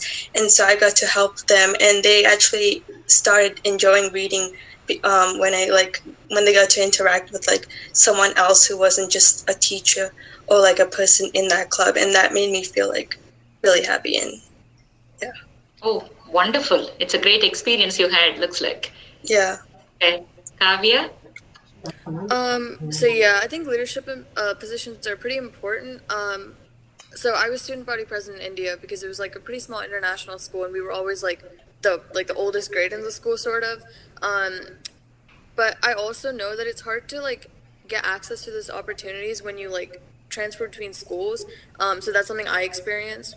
And so it's kind of just making the most of it. Try to like stay involved in school, and even if you can't get the title, just make sure you're still like participating in activities and like taking initiative. So like I had to organize a bake sale for one of my like components of IB, and so I think even though I wasn't like given a title as like organizer or something like that, like I think taking that initiative to just do something and show that you know, like again, you know how to be like a team player, like a base said, like that's really important. Okay, great to hear that. Swati? I had a couple of leadership positions, and while I do think they're like important and they can teach you a lot of things, I still think they might not necessarily be like necessary to have, as long as you have something else that like you're very involved in and that's like impacted you in some sort of way. So for example, if you volunteer at the hospital and you have some sort of experience from that, that can be equally as beneficial as having a leadership position. Okay, great to hear that. Kodai? So I had a lot of leadership positions. Some were just given to me, and some I was like in an election for or something. They have taught me a lot of things, especially lessons that I need to learn for life. But there is like a maximum amount of positions that you can take before you yourself, like you want to have fun in high school. So I do regret being like the National Honor Society or National Technical Honor Society officer board, because I myself want to experience the fun of going to the volunteering trips, but I have to stay behind and plan for the volunteering trips for other people to do the volunteering. So it's it's between what you think you can handle. So for you, it might be like 7 leadership positions, or it might even be like 1, but it's best for you to know what your limit is. Okay, that's a beautiful message there. Okay, Adarsh? Yeah, for leadership experiences in high school, I was a captain on the debate team for 2 years. But I definitely think I agree with what Swati said in that it doesn't matter if you have the leadership position. Sure, it looks good, but if someone did speech and debate for just as long as I did, but wasn't a captain in any of those years, by no means does that disregard their experience or make it less valuable. I think it depends on the impact on you, and it has nothing to do with what position you had within that club or activity. So it really depends on how you take the activity and how it impacts you. Less more so than like you just having a leadership position in 3 or 4 different clubs and putting it on your application to look good. Okay. So collectively from all your experiences, so it shows your involvement, and so you are able to communicate with others and collaborating with the teams, and you are able to do some administration work, and above all, so you can be a team player, and sometimes that means you may have to make some sacrifices, and most of all, even if you are, like a beautiful message that I got today is, even if you are not holding a leadership position, it's completely okay. But as long as you make an impact, right? So in whatever way you can, that means staying back when everybody else is taking a trip, staying back and making sure that everything is handled properly. So I may be, I may have to do some sacrifices, but I need to just make sure what I am comfortable with, and also whether I'm making an impact. So that's what it counts overall. That's a beautiful message that I learned today. And mostly you talked about this all, but during your internship and volunteering experiences, what kind of soft skills, did you improve or learn? For example, leadership questions, public speaking, communication, socializing skills. Because sometime back, the soft skills are kind of undervalued, but when you go to the job market, this is what people are looking into. Your soft skills really matters a lot, and you can be good in this and this and this. But if you don't know how to communicate properly, or how to be a leader, or how to be a team player, then it definitely have an impact on us. So what kind of skills have you learned in your during your high school journey, Srinidhi? So for me, a lot that I learned was a lot about communication, especially during clubs. You meet so many people and you have to talk for your events with your advisors, and a lot of new people, like strangers, and that really helped me understand, not only improve my vocabulary, but like also what to say, tone, and a lot of things like that. You also learn a lot about time management. That was a big one. Yes. Like especially for managing classes when you're traveling. Like I know a lot of clubs travel, and a lot of students, you would see them like trying to do everything. So that was a big one too that I learned. Okay. Yeah. Okay. Awesome. Aditi? I would say that some of the biggest skills are effective communication, in the sense of both writing about yourself and talking about yourself. Not only the vocabulary, but the tone and just the way you should format those kinds of things. Because I think in high school you're applying to so many different like internships or club leadership positions, and so you really get a lot of experience communicating about yourself and portraying yourself in the best light possible, which is a skill I think we'll have to use like from now and beyond. So I think really honing that skill was very important. I would also say creativity was an important skill. Like for me in Spanish club, we had to be able to think about different creative cultural events that we could put on. So I think that's also a skill that is sort of developed. And then I would say the other thing is adaptability. So like, for instance, for me, when I was doing a lot of my research projects or even like my cultural club leadership positions, the sort of framework we were working in would change from time to time. So like our team would have to be able to change what we were working on very quickly based on the input we were getting. And so I think being adaptable and being quick on your feet is important, especially even in like a workplace setting, because like the parameters are always constantly changing. Okay, that's a lot. Okay, Abhay? Yeah, so going on about being able to express yourself, I also think it's equally as important to be able to understand others. One thing I did learn through my internship was communication, especially with patients. They don't really give you every single detail at once. Sometimes you have to remind them of what kind of symptoms they might be experiencing. And also there's like translating it and communicating it to other staff.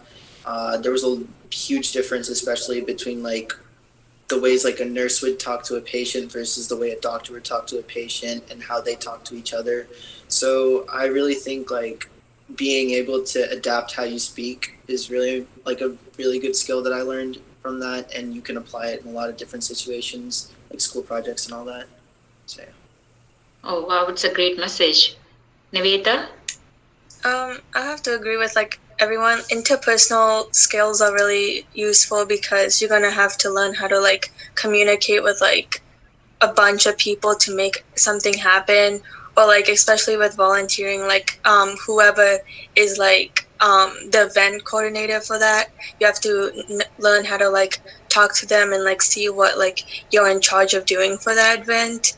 And like sometimes organization is especially needed for like volunteering, because you just the organization. Yeah. Yeah, okay, wonderful. Kavya? Yeah, so I feel like everyone's been saying like communication, that's really important. Also just like knowing how to deal with like different personalities and people you disagree with, I guess. Like it doesn't always help to argue to get your way. There's also like a lot of like you have to learn how to compromise, how to come up with like that happy medium to solve problems. So I definitely think that like working with different kinds of people in different activities, it definitely shows you how to like deal with disagreements, but still make sure you're like satisfied with the outcome of whatever it is. Okay, great, great. Swati? So yeah, I actually definitely learned a lot of soft skills, especially communicating with people.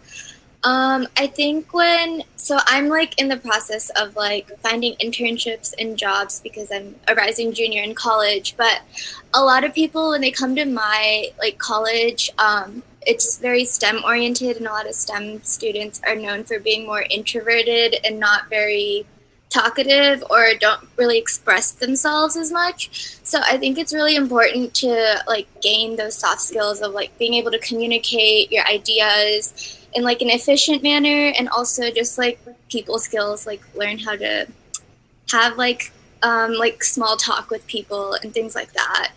Sure, sure. That's great. Kode? So there's a lot of things that school teaches you, but there's a lot of things that school doesn't really teach you at all. So during my internship, I learned how to listen. And I know that seems really small, but at school, you need to listen to teachers. But at the internship, you listen to things that interest you. So as you're walking around the factory, you can listen to what type of words the engineers are using, or how they're interacting with each other without even talking. So that's a huge thing to do and to accomplish before you go to college. And on that note, interacting with people without speaking, like knowing what to do and when to do it is also a huge thing that school doesn't teach you. So they're mostly skills that aren't that apparent when you see it at first, but then once you learn them, you begin to use it in your everyday life. Oh, wow. That's great. That's very in-depth. Adarsh? Yeah, I wouldn't say I learned any specific skills through leadership. In fact, what I learned was negligible, and it was mostly a pain to just show up to leadership meetings. But I met a lot of cool people through leadership, and a lot of my closest friends held similar leadership positions to me and go to the same college as me. And those people introduced me to stuff that I find fun or I use in my everyday life.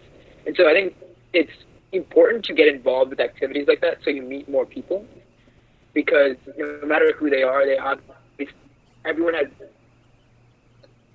different ways of doing things, and there's always something you can learn from someone else and how they do things or what they do in everyday life, and you might even pick up like a new hobby. So yeah. Oh, great. So looking at all your experiences, so it's communication that definitely matters a lot, and how the time management skills, and how you present yourself, like both verbally and, like in emails, through your resume and all, how you present yourself. And you have learned creativity, adaptability, and how to understand others. And very beautifully you have mentioned, how when you understand others and how to listen to others, and how you can be a big team player, and the organization skills that you learn, and how do you learn to agree, this team building skills that you are learning at a very young age, and you already acquired those skills, the people skills, and how to get involved. So there are a lot of things that you learn this looks like, not as a student, this is a part of the growing process, as an adult, you try to learn, you try to go through certain phases, and you try to learn all these skills. But I'm very glad to see, even as a young adult, you were able. Now moving on to the next question. How important is securing internships and volunteering experiences during summer break? And how did you get your internships? Can you please share your experience on that? Srinidhi? So over the summer, I really wanted to do something that was more fun, more something that I like to do. A lot of that was working, especially at like summer camps and stuff. I really enjoyed that. I also did summer academy, which was, I got to take a course that I was interested in, and it gave me a certification at the end as well. But I was also able to go and explore Durham and make new friends and stuff like that. In terms of volunteering, I did Habitat a lot, and that was mostly going with my friends or going through the club itself, which was done through TSA. And I don't know, I just think that for summer internships and stuff, you should definitely focus on something that you're interested in. Make sure it's something that you really want to do, because it's really hard to find the motivation over summer, especially if you really want to do something academic. So pick something that you really want to do. Make sure that you can continue with it, have some kind of effect afterwards, something that you can continue on with it. So that's really good. Okay, great to hear that. Aditi?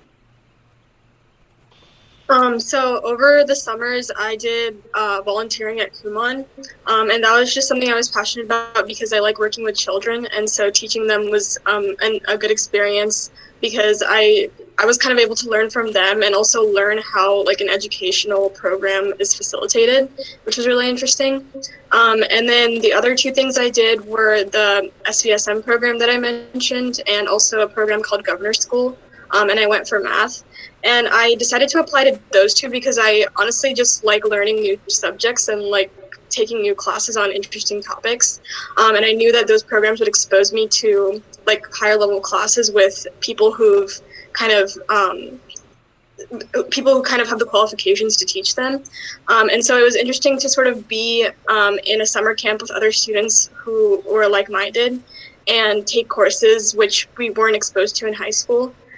So I would say over your summers, try to find something you're truly passionate about. And there's so many programs you can apply to online if you just do like a simple Google search, or you can even ask your college counselor in your high school. They often have a lot of connections that they can link you up with. So yeah, I would say those are good ideas. Oh, thank you. Thank you, Aditi. Abhay? So yeah, pretty much the same thing. I agree with Aditi. It's just like a matter of just like going out and reaching out. Your counselor should probably be the first person to reach out to. They'll have district resources, so you'll be able to get most internships and stuff through there. The summer camps were a really good thing for me. I went to one in Appalachian State, and it was an anatomy one, and I was able to do a bunch of dissections like almost every single day. And that one was also taught by an anatomy professor, so we were able to get like a really good exposure to that. I was able to like kind of get a little experience of like how like living in a dorm was too.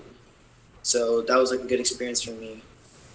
Okay, great to hear that. Navita?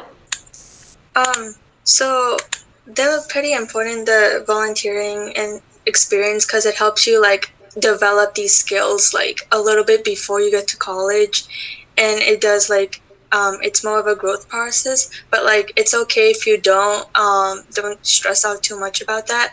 In my experience for volunteering, because I did it at my like my local library.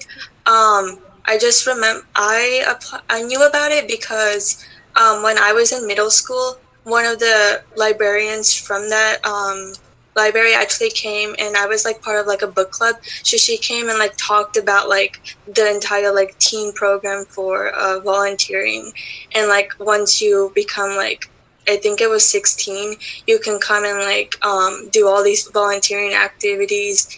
And like I just thought it was really cool because I love books and reading.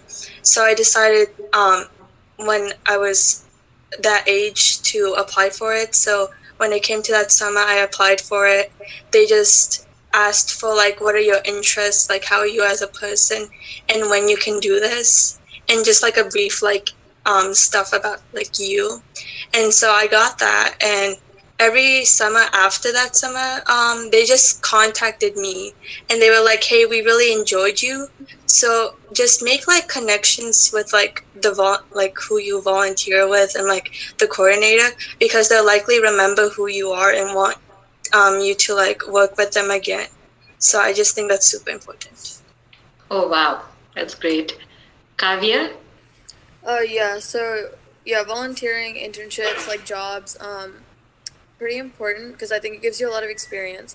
And also, like, about getting access to those opportunities, when I think about it, like, the way that I heard about all like the opportunities that I got involved in was through my friends. So I think just like asking like your friends maybe what they're doing, because it could be fun to even do it together. It's a good bonding experience. It makes it easier to like get through if it's not the most fun thing. And it also is just like a good way to just kind of like keep your options open. And like Nivetha said, I think it's so important to like establish a connection with like the people you work with, because like that's like so useful. They can also give you access to more internships, more jobs, more volunteering opportunities, and again, just going back to taking like initiative, and just like trying to make an impact, basically. Wonderful, wonderful. Swati? Yeah, so I definitely think it's important to do something over the summer, like not just sitting around watching TV and eating chips, but like, I mean, it doesn't have to be anything serious. Like, you can go work at like Mathnasium or work at like Old Navy, which a bunch of my friends did do that. As long as you're doing something, because you're going to gain any sort of skill doing any sort of job, internship, or volunteering, just like don't waste your time. Okay, that's a great message. Kode? So I agree with Swati. I feel like anything that you do other than sitting and doing nothing over the summer is something that you can put on your resume.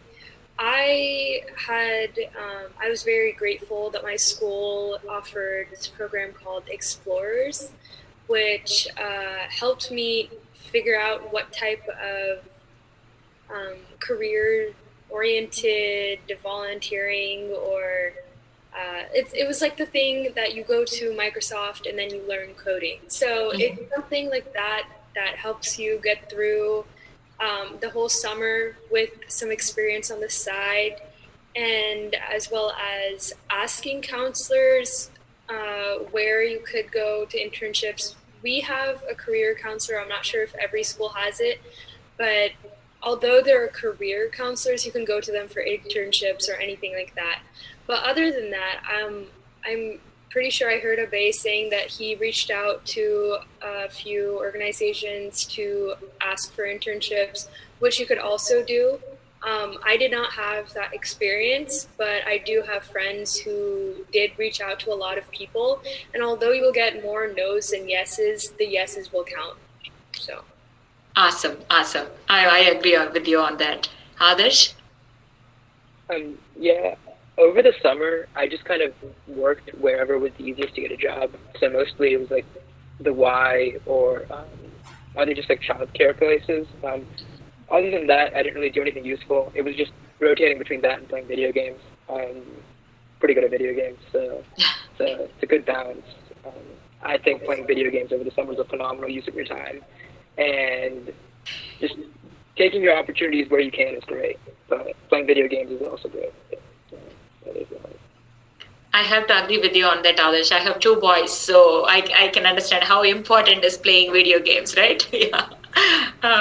Okay, so the big intake from here is so the way to find the opportunity. Definitely, you all like have done your internships and you have learned quite a lot. And so without even realizing, one of you have mentioned about how to make the connection. So basically, you are building the network. This is all the professional in the professional world. We are talking about building the network and this and that.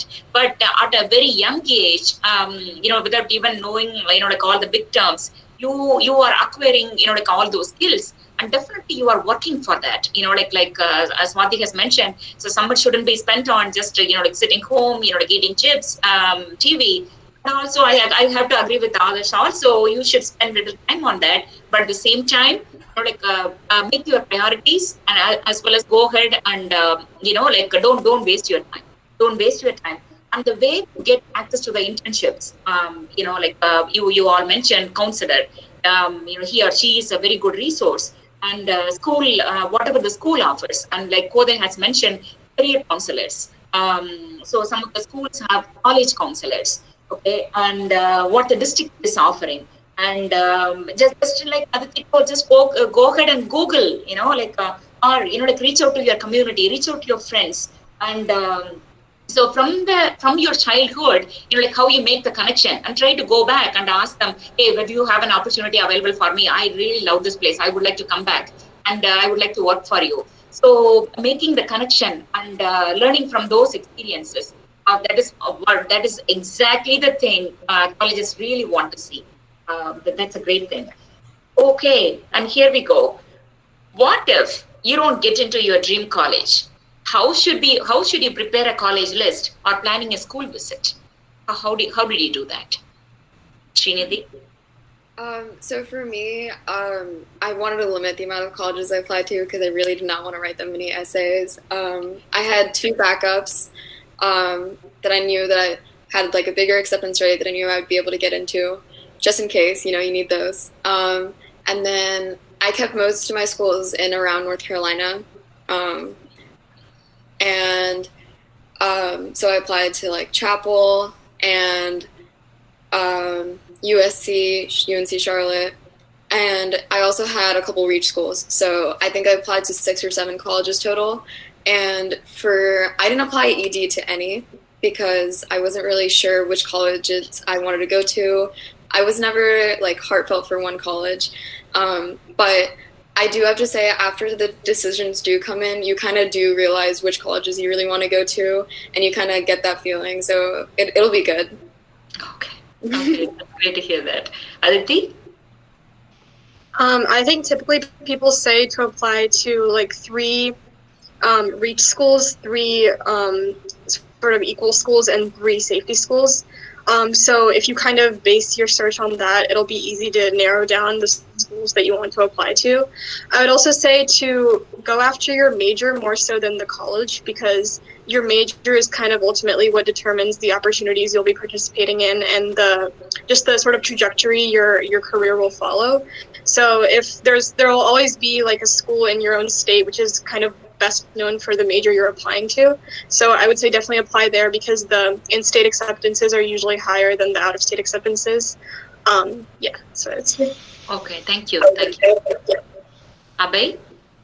So yeah, I think definitely splitting up your list between like safety and reach schools are really important. Rankings don't necessarily dictate everything, so make sure that like if you're looking at a school, you're more looking at like the programs and what they have to offer you rather than like what it just looks like on paper. But yeah, that's just my main advice. Okay, got you. Niveta? When applying, I didn't really have a dream school that I wanted to go to. So it was just like, I just applied for like the schools that like were like reaches, and then the ones that I knew were like safeties. And like from like my major like business, I ended up going to USC, which has a really good business school. And I just it's just about like going to the school that will best fit your needs. And I remember like especially college visits, just know like which ones you're okay with if you don't get into your dream college, because it's like knowing about like the community that the college will provide you and how like accepting the staff are and the teachers definitely. And I knew I like when I went on my college tours that like I really liked one particular type of like college environment compared to another, so it helped me like single down my choice. Okay, thank you. Kavya? Yeah, so I honestly like don't remember having a dream college when I started the application process. It was more about just like, you know, what was good for my major, what was practical, like whether or not I wanted to stay close or far away from home, which I definitely think is an important thing to consider. And just like kind of exploring your options too, doing like a lot of research about what each college offers. And it's not the end of the world if you don't get into your dream college. That's definitely like wherever you go, you can be successful. It's just about like what work you put into it. So, and I don't think like where you go dictates how successful you can be. So I think just kind of like keep your options open and don't get too attached to like one or two colleges. And it's not the end of the world if you don't get into them. Awesome. Swati? Yeah, I completely agree with Kavya and everything that she'd said. And I also agree with the others about having like multiple different schools that you apply to, like reach, target, and safety schools. Also, it's really important to like look at what you're interested in. So like for my major, I looked at like different engineering schools that were good. And that's how I kind of like narrowed down which schools I wanted to apply to. And like, it's not the end of the world. Like wherever you end up is where you belong. So yeah. Awesome. Great to hear that. Koday? I definitely agree with what everyone said. I didn't have a dream college, so I wasn't really disappointed in any colleges that I didn't get into or the colleges that I did get into. I didn't have any experience. I'm a first generation student as well as almost everyone here. So I didn't know what I was getting myself into. So I had a very vast amount of colleges like Carnegie Mellon and Georgia Tech. And I realized that if I were to go into the pre-med track, it's better for me to stay in-state because the tuition is also a huge factor if you want to be pre-med. So you could spend a lot more during med school, but as of now, this seemed like the best thing.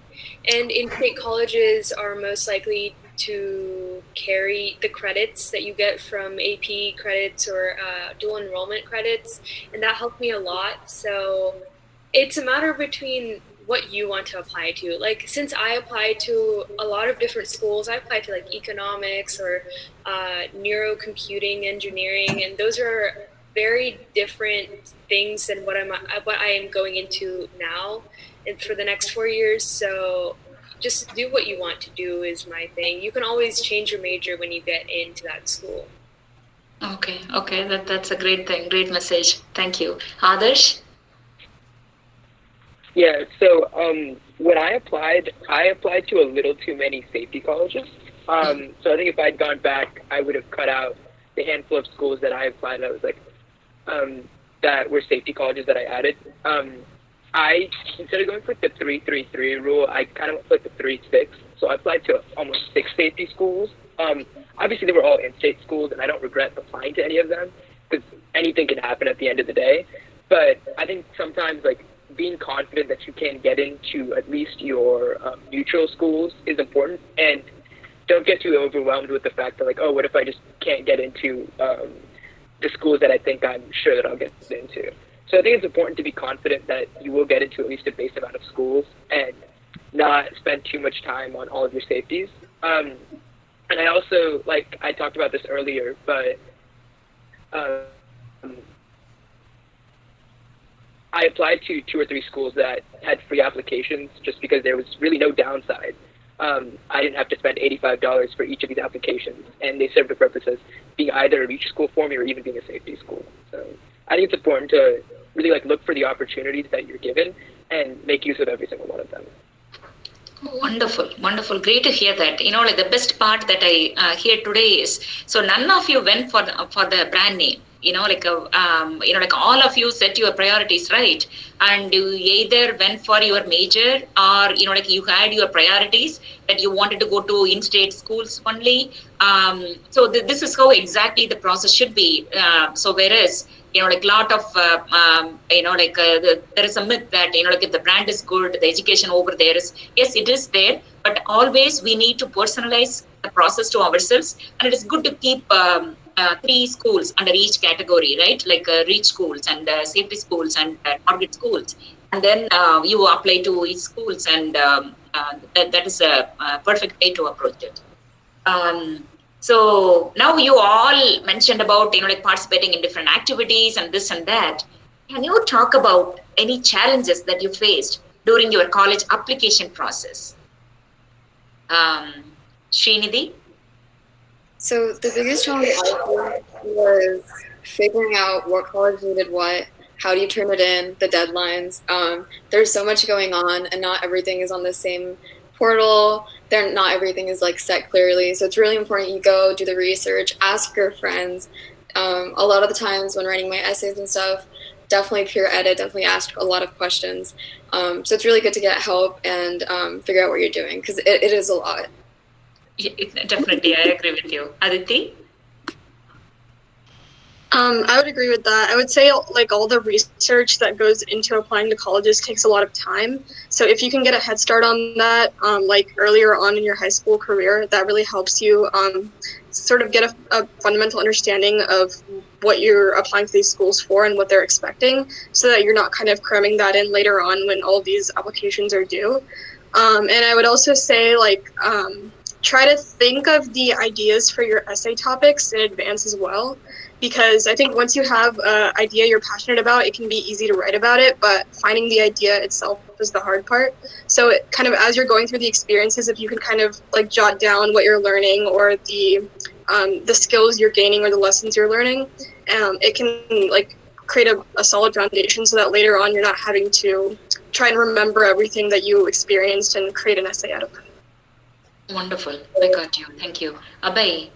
Yes, I definitely think staying organized is a thing that really helps, because you'll be writing essays everywhere. You'll be throwing it in Grammarly. You'll be sending it to people as like PDFs and everything. So I think like having like a folder or like a spreadsheet where you have everything in one place and you know where to look for it is really important. Another thing advice, I saw like a lot of my friends were like, they put all their activities on like one giant list, and they've been making that for like the past like 4 years. So I saw that helped them a lot, and they were able to like, instead of like going back and like digging through everything as they were writing their Common App essays and putting in their extracurriculars, they were just able to like copy and paste a lot of stuff, and that really sped up the process. Okay, great thing. Nivedha? It was pretty difficult just to stay organized, like knowing, like trying to remember like what deadlines were for what for each college, because some was like totally different, and then some you just couldn't apply like early action or early decision if you wanted. So it's just making sure you knew like when those deadlines were, knowing how much like each application was. And then I remember like when I was doing the application, it asked for like your parents, like where they went to college, and so like it was just always having to go back to them, because like first gen, like they went to like college in India, so you have to like fill everything out, and like all the, it was just a super difficult process for that. And then I remember like putting in like your GPAs and stuff. Our school just wasn't like super good with updating them constantly. So it was a matter of like going straight to guidance and being like, hey, what's my current GPA? Because you want the current up-to-date one instead of like something that's like a lot older. Oh, it's a beautiful point. It's a very, very important point that you mentioned. Thank you, Nivedha. Kavya? Yeah, so definitely like organization, that was definitely a big challenge. Staying on top of your deadlines, that was difficult. And also just like with getting high school transcripts, especially when like you've been to more than one high school, that can be difficult. Especially like since I went to high school in India, like that was pretty difficult. And getting like recommendations and transcripts from people, like it's okay to ask more than once. I know that it might seem like you're annoying your teachers, but like they have a lot on their plate, and it's okay to remind them. Just send them a simple text and always express how grateful you are that they're helping you out. So I think just staying on top of everything, that's definitely one of the bigger challenges for college applications. Thank you. That's a great point. Swati? Yeah, so I definitely remember having a really hard time staying organized. I mean, I think that went for all of my friends too. One of my closest friends, she accidentally submitted the same essay to Chapel Hill twice. So she's still got in, she's still going there. So it's just make sure you're organized and you're staying on top of everything. Make sure you don't if you're gonna reuse an essay, don't have the college name of another university and then send it to a different school. That would be very bad. Things like that. Yeah, always you get to overlook at things when you handle too many things at the same time. Yes, that's a good point. Kode? So the number one thing that was the most difficult for me was the one thing that you couldn't control, which was teacher recommendations. You sign a thing that says, or you can opt out to not sign it, but colleges will know if you signed it or not, to not look at the teacher recommendations unless they personally share it with you. So that and them submitting it in time really stresses everyone out, because some teachers go on time and submit it 2 months before you're supposed to submit your entire application. Some teachers submit it 2 days before you're supposed to do it. So that's something that's out of your control.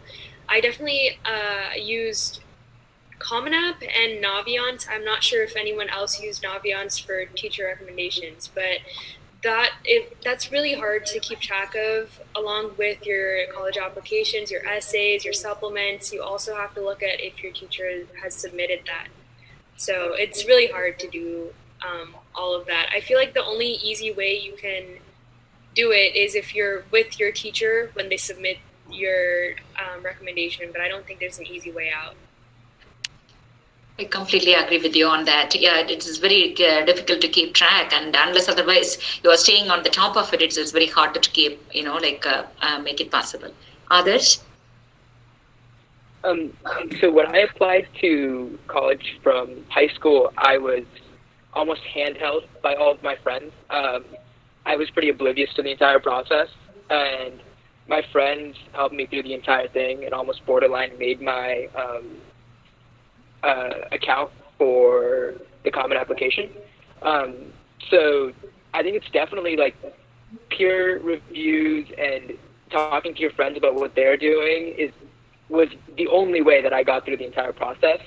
And obviously I understand that I was very grateful in that situation, in that my friends understood that I was lost.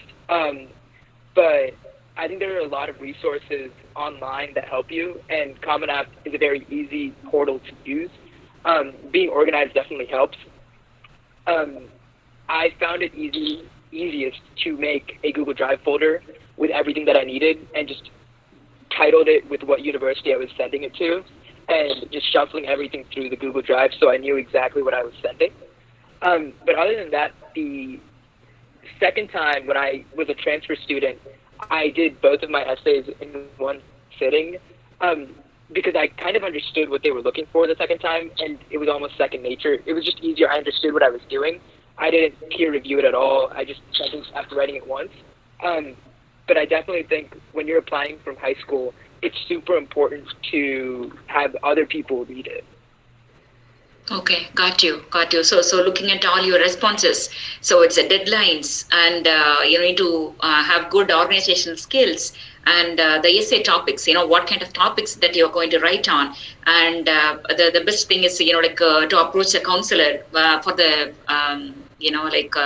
current GPA. So that is a very, very big thing that, sometimes whatever is in the transcript, we tend to, you all tend to submit it, but it is better to check whether it is updated, till the last semester, and staying on the top of the things. So there are a lot of things that's going to go on. So it's better to be prepared and get ready all the documents and everything. Like Adesh said, put it in a folder so that it'll be easy when you apply for the colleges, just to take it from there and then just plug it in, right? So it's a lot of challenges, and but you all handled it so nicely. So due to the constraint, I think we all, you all are spending a lot of time, and you are sharing all your experiences. So at this point, I think we can close the panel discussion and we can move on to the next session.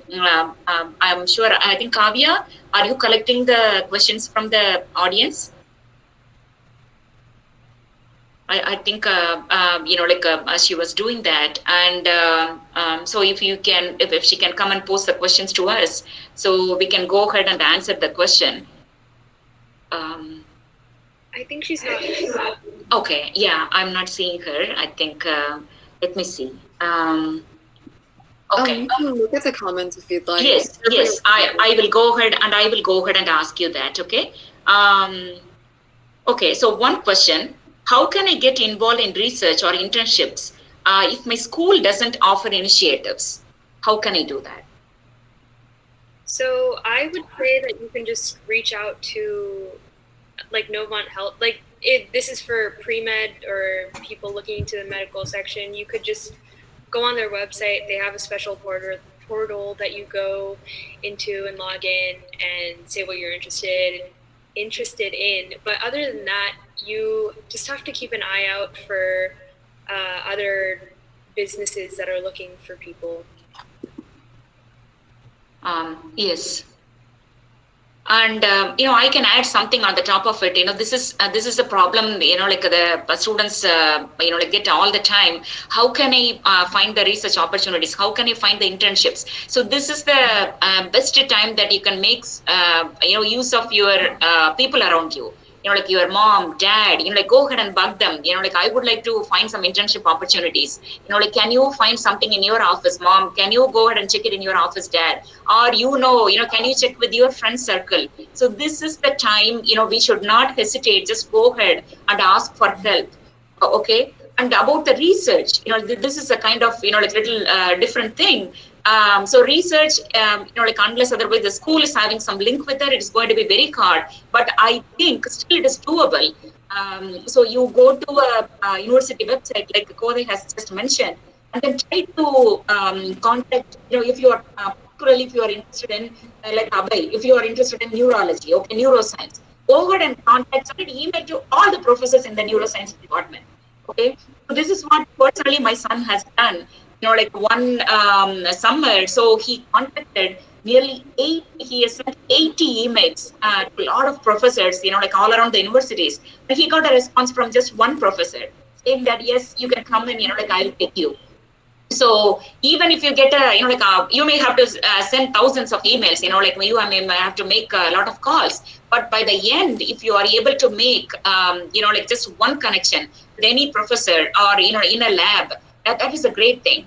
And this is the good time that you need to reach out to the community. Don't hesitate. Like you all are there now, right? So, you all are already in college. So if you have done any research, anywhere, so this is called, building the network. Go ahead and contact them. The best way is, go ahead and contact any of the panelists. You can contact Ms. Prema, and she can link you with, all the panelists over here. And so they can share their experience, and you can see whether that works out with you. Okay. Now the next question is for me. Kavya, I will turn it to you for the questions. As a college counselor, how is COVID affecting the college admission process? Yes, it is definitely taking a toll, but I would say all the colleges are very understanding, and a lot of the colleges are going test optional schools, because right now even taking SAT is getting very harder, and there are a lot of kids who haven't taken who are waiting for the last minute to go for the exams, and that is going to be very hard at this moment. So colleges will be very understanding and they will be very flexible.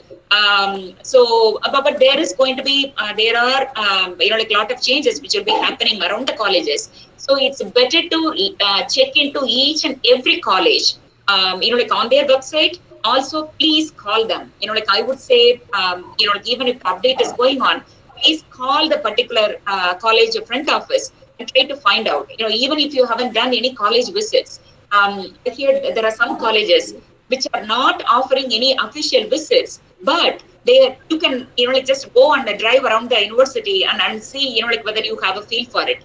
So I know the time is really bad, and for the rising seniors, it's very tough. But let us try to make the best use of whatever we can, and definitely, like everything will go smooth. And like all these kids, all these panelists have said, like nothing is the end of the road. Like you'll be very successful as long as you put your mind to it and keep on knocking the door. Don't let anything like turn you down. Kavya, do you want to go with the next question? Can you read it for us? Or can I go ahead and do that? Are you collecting the questions? Have you collected from anywhere?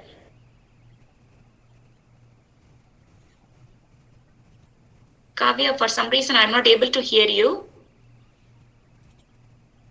Okay.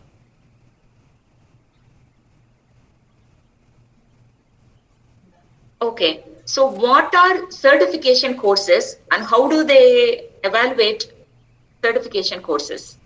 Have you guys done any certification courses? Certification courses are usually like things you can take on like Coursera or edX. You can take them as a high schooler. I mean, like college students take them too. It looks good. You can like put it on your like brag sheet or like your LinkedIn or whatever. So like if you have the time, definitely, because there are a lot of interesting courses that you can like learn. Like I think I took one on like Python, for example. Okay. Yeah. Okay, that is great to hear. Anybody else? I think sometimes you can get certifications even just for like school classes.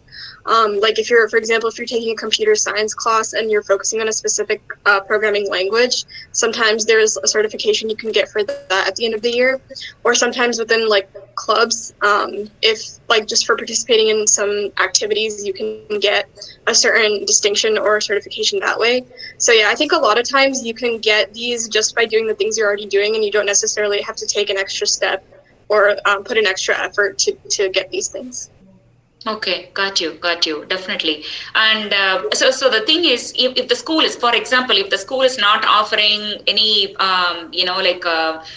human anatomy and physiology course, for example, like you can go ahead and get this done, like through the online course, and you can add it to your profile. So the only thing that you need to note down here is you won't be getting any high school credit for this. This will be one additional thing on your profile, and definitely like you will learn a lot through this, and especially during this COVID time. Like it's since some of you may be doing a lot of online classes, and you can explore some of the certification courses also. But the only thing is you won't be getting credit in your high school, and it won't be showing up on your transcript. That is one thing that you need to note down. And next one is the question for Aditi. So this is coming from Mr. Kevin. He's interested in computers in general. What does computer science incorporate? Things like data science and general software. So in high school, I think a lot of the computer science courses you'll take are very broad, and they are just focusing on teaching you the programming language as opposed to a specific application of it, which I think is good because, of course, all programmers need that foundation before they can specialize in something. But then I think mainly in college, you get to sort of decide the particular field of computer science that you want to pursue through the courses you take, and also through different internships you'll do or research. So I would say first, if you're interested in computer science, just focus on taking the generic classes that are available to you and sort of showing your passion for it through different community activities. And then later on in college, you can sort of focus in on the things that you're interested in. But it does incorporate a lot of things, like you mentioned, like data science, AI. I know there's also like user interface things. So there's really like a host of different things you can pursue. So even if there's one particular like part of computer science that doesn't interest you, there's all these other available options to you, and you don't have to focus on that one thing if you don't want to. Okay, thank you, Aditi. Now there is a question for Duke University. Should you apply early decision to Duke if you are not fully convinced with going there? It's a for Srinidhi. I didn't apply ED, so I'm not sure if I can speak to that. But my friends who did apply ED, I know they all really wanted to go to Duke. As far as I have seen, a lot of people apply to Duke really like Duke. So look into the school, see if you like it, go visit. Duke has a lot of resources online, and they say a lot about the school. Also check out like social media pages. I think that's a great way to find out about school culture. You see a lot of the people who go to the school, clubs, and things like that. So that's really good to look at. Yes, definitely. I agree with you. The social media, that is the great place. Even, so for us people, we are used to just looking at the websites and then, the general blogs and some stuff. But like you say, the social media is a very good place to look at stuff to learn about what's really going on. And this question is for me. Any suggestions on ways to involve yourself in clubs and extracurricular activities during this pandemic, especially when schools are going remote? Yes, it is very hard, not to participate in any of the clubs. But some of the schools are offering virtual clubs where, kids can meet virtually. You need to get the approval from the, I don't know whether it is a counseling department or you need to get one. So here in Georgia, how it works is, so you need to get the approval from the, so you need to have a sponsor for your club. So one teacher need to be a sponsor for your club. And so upon their approval, you can go ahead and start a virtual club and you can still, connect with people. So we need to find some creative ways to still, keep it going, even if the competition is not happening. For example, take Science Olympiad.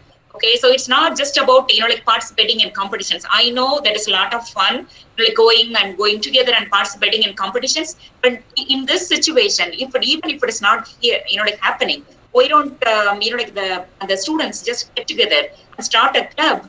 That way, like Monday, for one event, one student may be teaching and others are listening.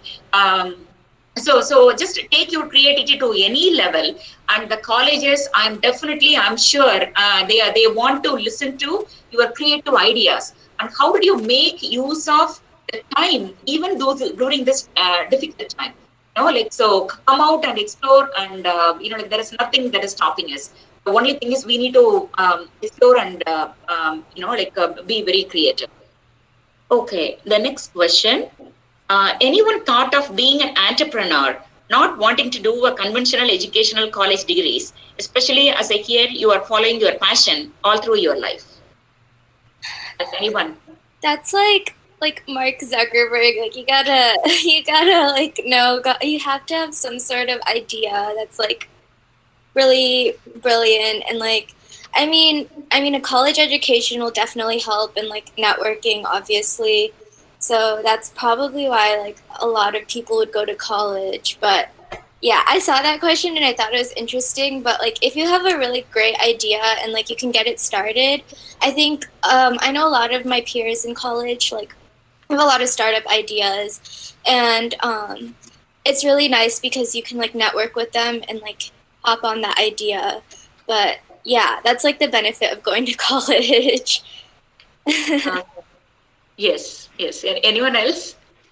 I feel like going off Swati, I feel like when you have a degree or when you're in college, it's almost like you get skills in college that you're not going to get just starting off, starting a business or whatever it is. So I definitely think networking and stuff is really important. And also just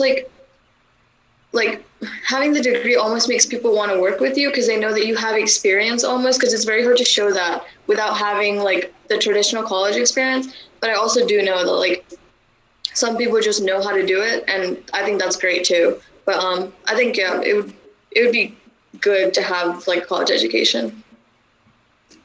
I've seen like my friends. I have a couple. I personally have like obviously I'm going to college, but I know a couple of my friends. They were working through high school, so they already have a job that they know they want to follow. And a lot of them, if they do need like certification or something for that job, instead of going to college, they take an online course or do community college or something that's easier and something that's more focused on what they actually need from college, rather than going in for like the whole experience or like staying there or something. Yeah, and going off of Trinity, actually, so yeah, I kind of agree with that. It doesn't have to be like the traditional 4-year like bachelor's degree. I think it's also just like any sort of like course that gives you more insight into it. So yeah, it does not have to be like a 4-year university. Yeah. Got you. Another thing to add on to that, I definitely think asking a 17-year-old or an 18-year-old when you're graduating from high school to come up with an innovative idea to all of a sudden create this like experience that will make them millions is almost conceited in a way. Like, to even like get a generic idea, going to college is a great option. If you have an idea like that and you're graduating from high school, it's great. You should definitely pursue something like that, especially when there are a lot of people that come from socioeconomic backgrounds that can't afford things at college. But asking an 18-year-old to just not go to college because they're capable of creating an entrepreneurial idea is almost, for lack of a better term, it's dumb. Because you're asking someone who doesn't have the experience or the maturity necessary to run a company, let alone get investors to be successful. So I guess that's just where I come from. Okay. Thank you. Thank you for all your responses. It is so beautiful. And I think this was already answered, but still, how to find out the internships that are being offered for high school students? A simple Google search. To narrow it down, obviously asking your friends. You can ask your guidance counselor. That's what I did. Yeah, I mean, it's definitely important to like ask people and like nag like everyone, because that's like the best way to find them, especially around your own area. Okay. Got you. So, so internships, like go ahead and try to contact your counselors. Whether, like Abhay was mentioning, whether your district is offering any internships, or go ahead and talk to your career counselor, or go ahead and reach out to your parents. So go ahead and reach out to the network, their network. So don't even hesitate, even if the school is not offering. So only sky is the limit. Go ahead and knock on several doors. Definitely one door will definitely open, and you will definitely get through. As long as the only thing that we should have is, we should have the passion for it, and we should, just to think to ourselves, I'm going to definitely get this done. I'm going to definitely get the internship no matter what.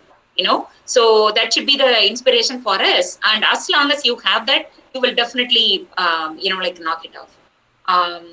So I think those are the questions we have. And okay, there is one more question that, two more questions. Any suggestions to improve reading or ELA skills? Anyone suggest?